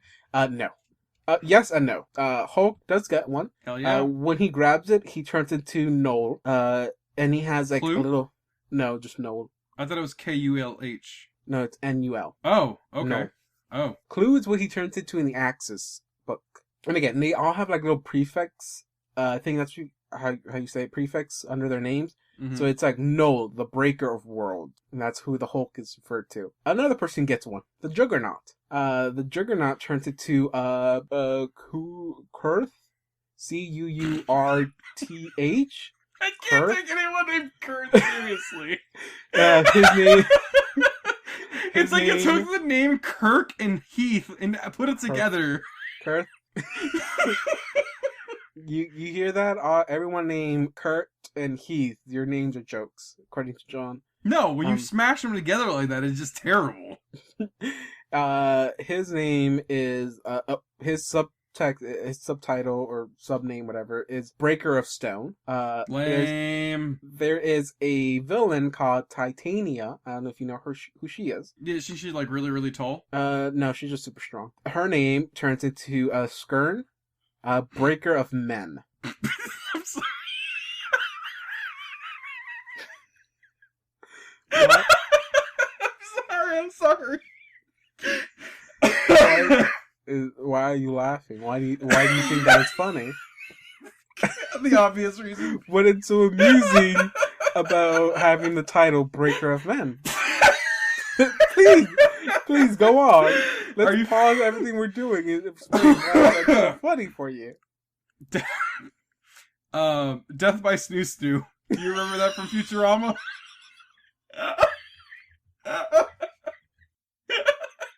This is the name of this book, Death by Snoo Snoo. No, it's not. Absolutely not.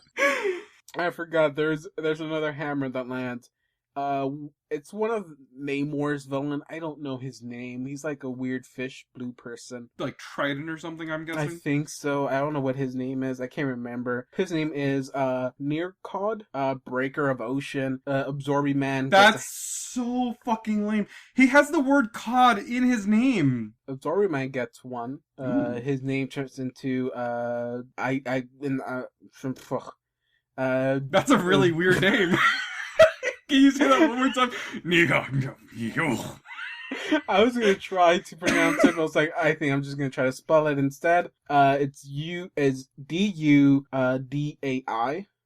Duty.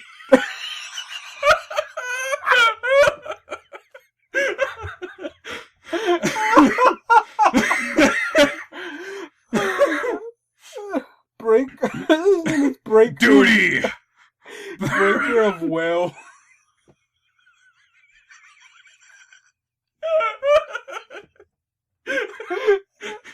And the thing gets one, and his name is Angrir, and Garo. I don't know. Breaker of Souls. Angari? Angrir. Angrier. And his subtext is Breaker of Souls. Oh my Dude, God. that sounds so fucking badass. Just imagine Ben Grimm. He just comes in and he's like, "I'm gonna break your soul, kid." Oh no, yeah. When the thing gets his hammer, he goes all out and he actually kills a lot of people. Holy shit! And then whenever it is undone and the power is removed from him, he goes into like super depression after he finds out that he murdered a lot of people. So his ending sucks. Absorbing Man, when he absorbs material, does the material disappear or does he just take the properties? No, he takes the property of it. So when he gets a hammer and he loses the hammer, he doesn't really lose the powers, does he?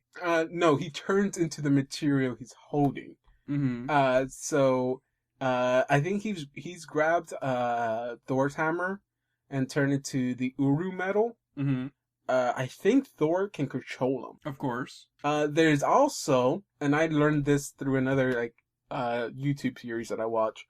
The Absorbing Man literally turns into whatever he touches or whatever he wants. Mm-hmm. And so there's one time where, as part of his job as a drug dealer, he is told to turn into cocaine. And he turns into cocaine. And he gets high on himself because he is cocaine. The people, the drug dealers, not wanting to lose any opportunity on this, cut Absorbing Man up into pieces and sell him because he is cocaine. Hey, I'm back. Okay, so... Oh, real quick. You missed this part. Absorbing Man turns into cocaine because of drug dealers, and he gets high on himself, and they also cut him up and send him out because, he's coke and free money. I'm really glad that I left the room to come back and hear that. I'm really glad that I didn't get to miss that at all. Because that was great. That was great quality comics, guys. What the fuck? I guess working for Marvel isn't that hard then. Just come up with crazy ideas. I'm still on board for the Winter Soldier, Bucky going Winter Soldier when absolutely necessary. It's like Bruce Banner and Hulk, but even worse. Because instead of being a mindless a wave of destruction, you become a mindless, accurate assassin. Story. We have to finish the story. Stop making jokes. Stop making this show entertaining. Gotta go back to the story. Ain't that the truth?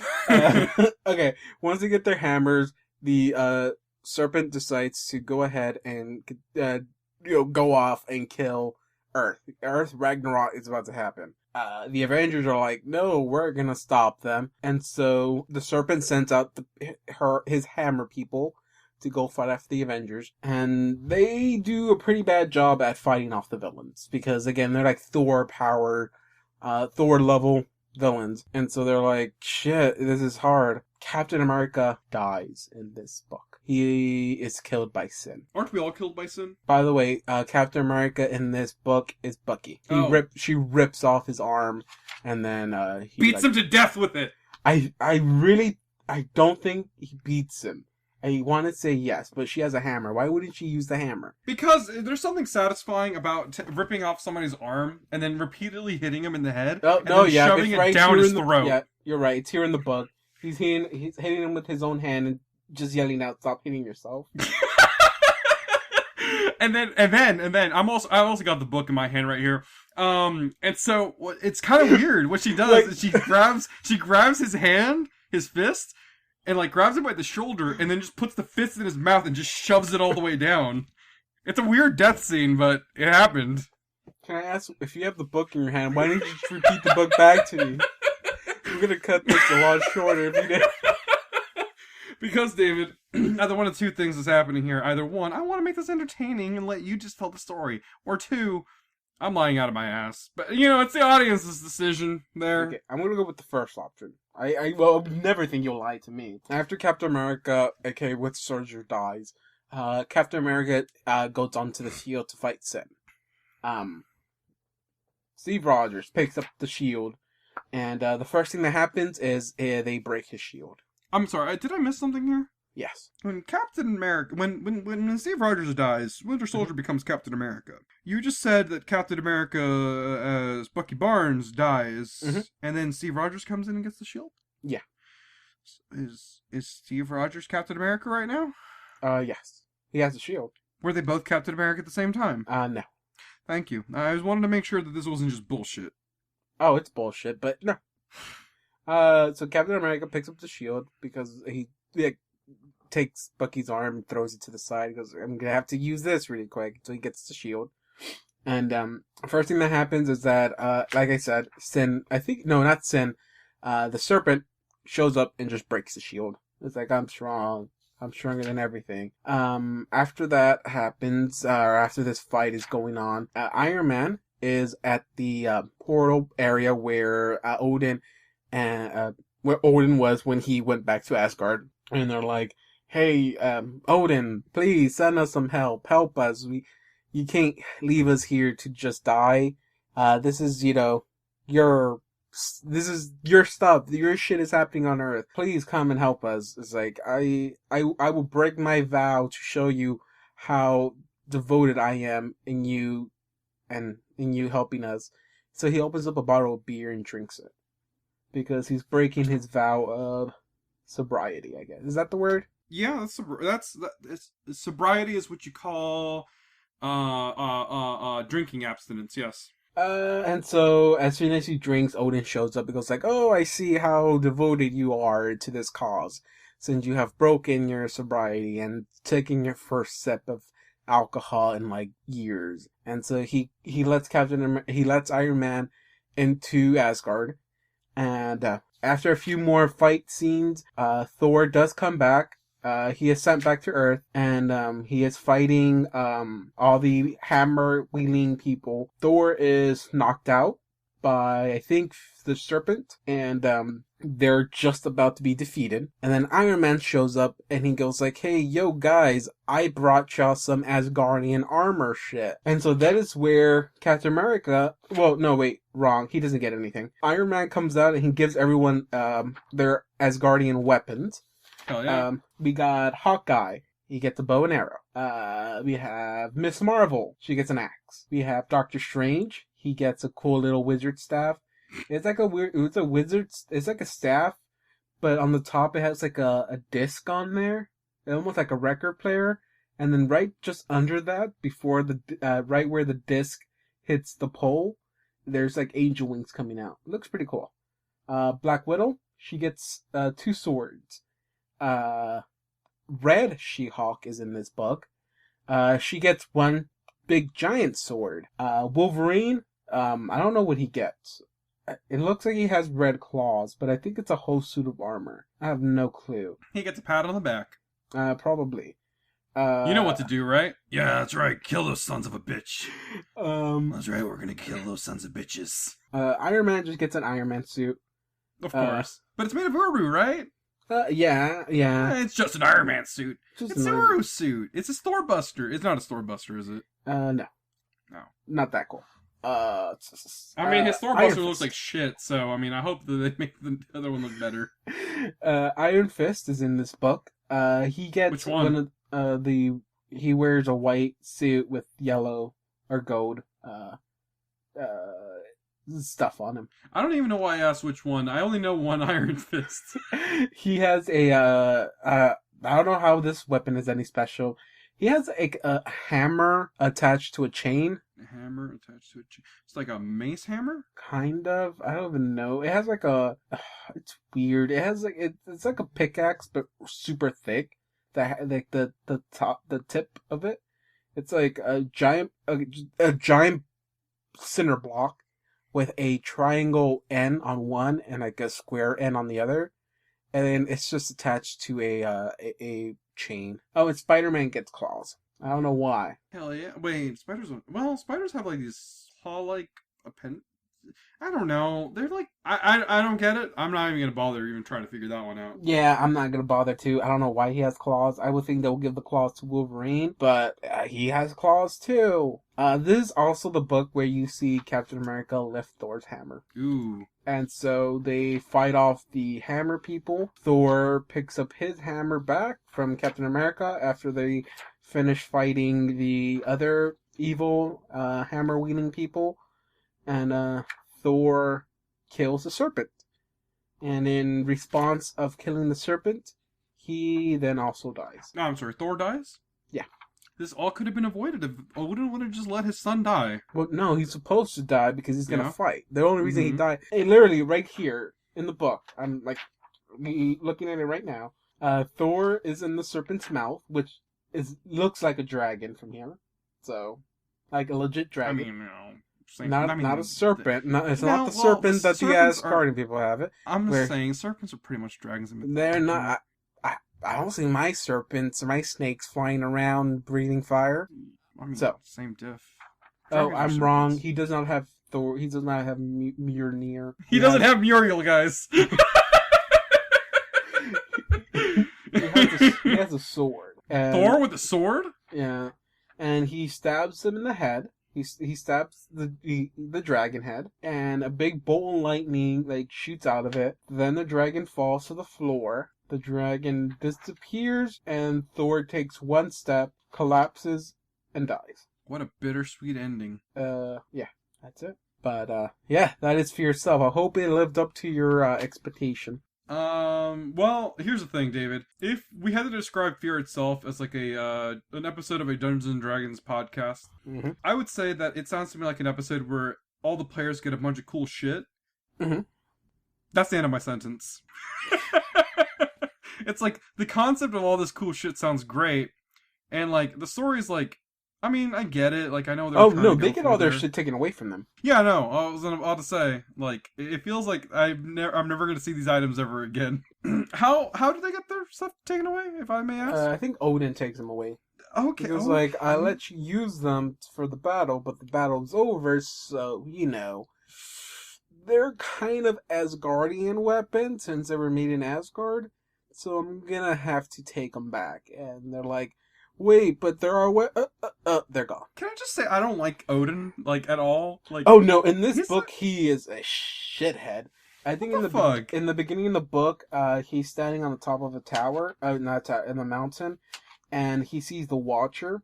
The Watcher does appear here, and he turns to the Watcher and starts. wait. yelling. This is before Original Sin. Oh yeah, dude, this is. So that way means old. that the Red Skull's daughter is the Original Sin. I'm done. I'm putting my books away. Hey David, this is where I'm going to add the paper shredding effect. David, please, you don't have to gas them up. David, you don't have to burn them. Oh God, why are you tearing them up? David, those are collector's items. Just wait I would wait not get 40 my years. 2 cents back out of this. You gotta wait 40 years and then you can sell them online. Well, David, I'm immensely disappointed in the fact that you just destroyed comics. I give this book a thumbs down just for that. I would say, I'm gonna put my thumb on the sideways for this, cause I've seen the art, and the art looks amazing. Oh From yeah, what I've seen. the art's great with especially the part where it shows Captain America with his broken shield. Amazing. The where he lifts up the hammer first time. He lifts up Thor's hammer. That is amazing. And also when everyone jumps out with their new items. That is an amazing shot. I wish I could show you, but I'm gonna enjoy it here by myself. I mean, you can always like take a picture and text me, Nah. or let me borrow the book. Plus, no one even remembers that being a story. I don't even know why I got the book. I think I just saw it at Barnes and Noble and be like, "Oh, look, cool! Captain America's shield is broken, so something cool might happen here." Or it was always an illusion. Well, it's not an amazing story. It does have like cool little moments in there. So that brings me to my last thing. What happened in the Death of Deadpool? Wait, hold on. I didn't get a name. Fear itself. Okay, so I was thinking of this name in the first place, Mm-hmm. and I was kind of hoping I wouldn't go down to this, but it turns out that Marvel was thinking the same thing too. I found a picture online when I looked up Marvel Fear Itself. Marvel Fear Itself, Deadpool, issue 2 of 3. I don't even know if it's real or not. It just popped up on Google Images. Features Deadpool holding a hammer, and he's bedazzled, and he's wearing harem pants. Now I want. What? What are you looking at? Hammer time. There's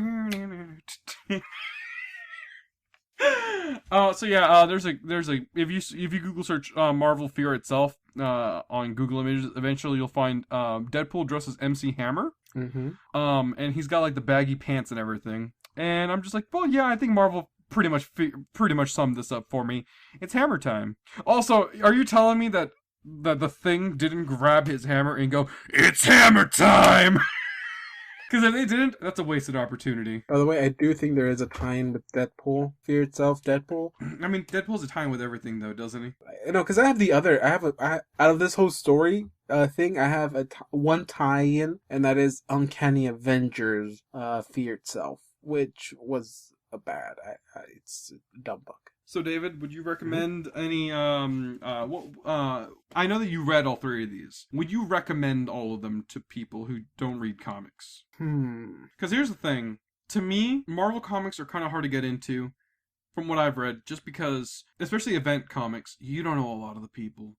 And, like, I know that they try their damnedest to, like, get you invested in, like, certain characters and stuff, but, like, the way that events are kind of done, from what I've read at least, they're kind of hard to like stick with like 1 or 2 characters at a time.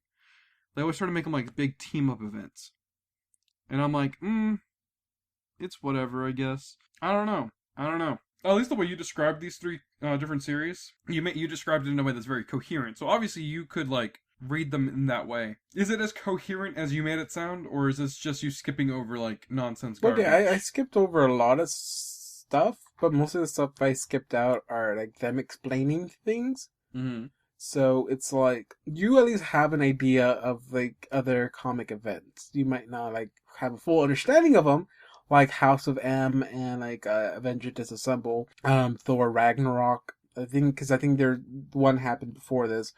Nor you don't have the I think the story where Asgard was destroyed is called Siege. And also, you don't have any idea of the Marvel event that had been happening about the Earth colliding.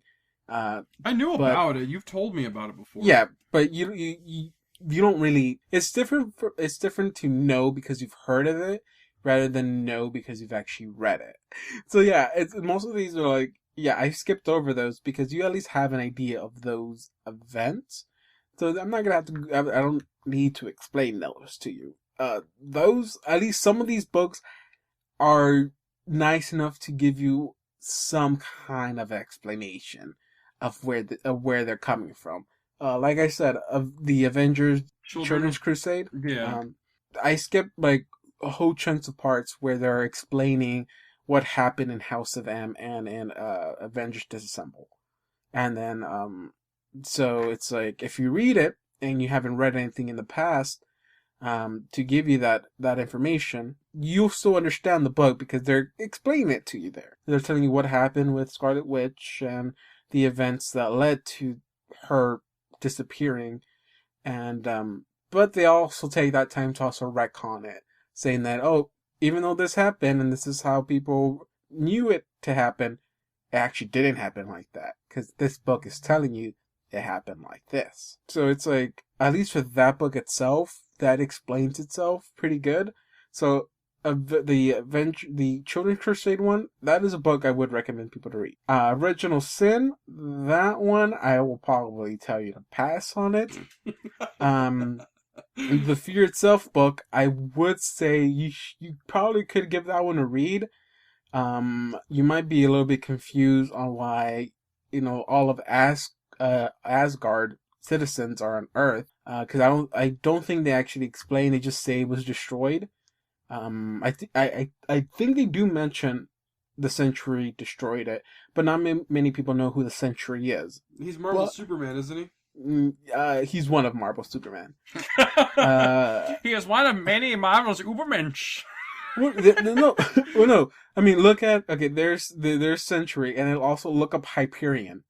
He's man. Oh shit! Yeah, that is Hyperion true. is literally a carbon copy of Superman. The only difference is that he started off as a bad guy. But yeah, I would say Fear Itself, it's a cool book to read because it has really nice visuals to it. No, I was gonna say that, like, from just looking at the visuals for Fear Itself, I'm really just like, I would recommend it just from looking at it. I don't know exactly how to explain it. It reminds me a lot of, like, the Thor Ragnarok trailer, where it's like, it's really flashy and cool and shit, and it's like, that's almost enticing enough to, like, read it, you know? I don't know who to give the credit to, but they have a penciler, an inker, and a colorist. All of them. I would just, like, there's a credits list. Read the credits. Roll the credits! Scott Eaton is the penciler. Mark Millars is the inker. I think that's how you pronounce his last name. And Sonny is the colorist. I'm not going to try to pronounce the rest of that name. Well, spell it out so that people can look them up. Sunny,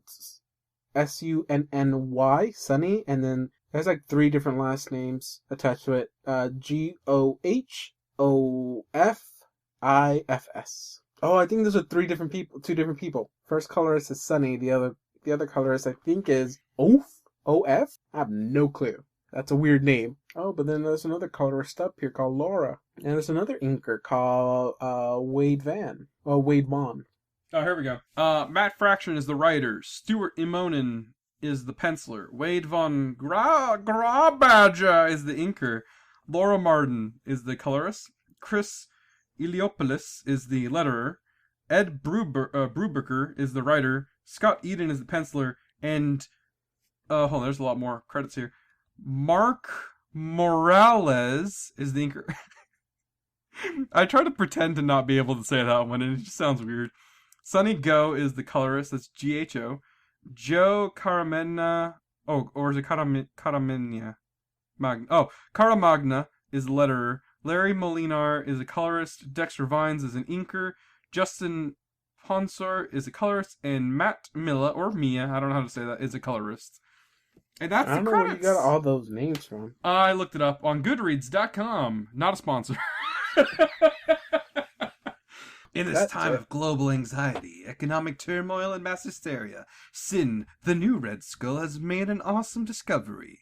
A revelation that will divide father and son. You're just extending this, making it way more longer than it should be. Goodbye. It's bye time. Wow. Goodbye. It's bye time. That's my new, that's my catchphrase for the ending. Hey, it's bye time. Do you remember when I said one time, it's John signing off? I never want to hear those words ever again. In fact, I actually bleeped it out. And they never heard me say what I just said, so. It's David signing off. It's David signing off. Oh, God. It's David signing off. You can't bleep them all. Where's the off button on this thing? So apparently when you hit soundproofing foam against a microphone, it still makes sound.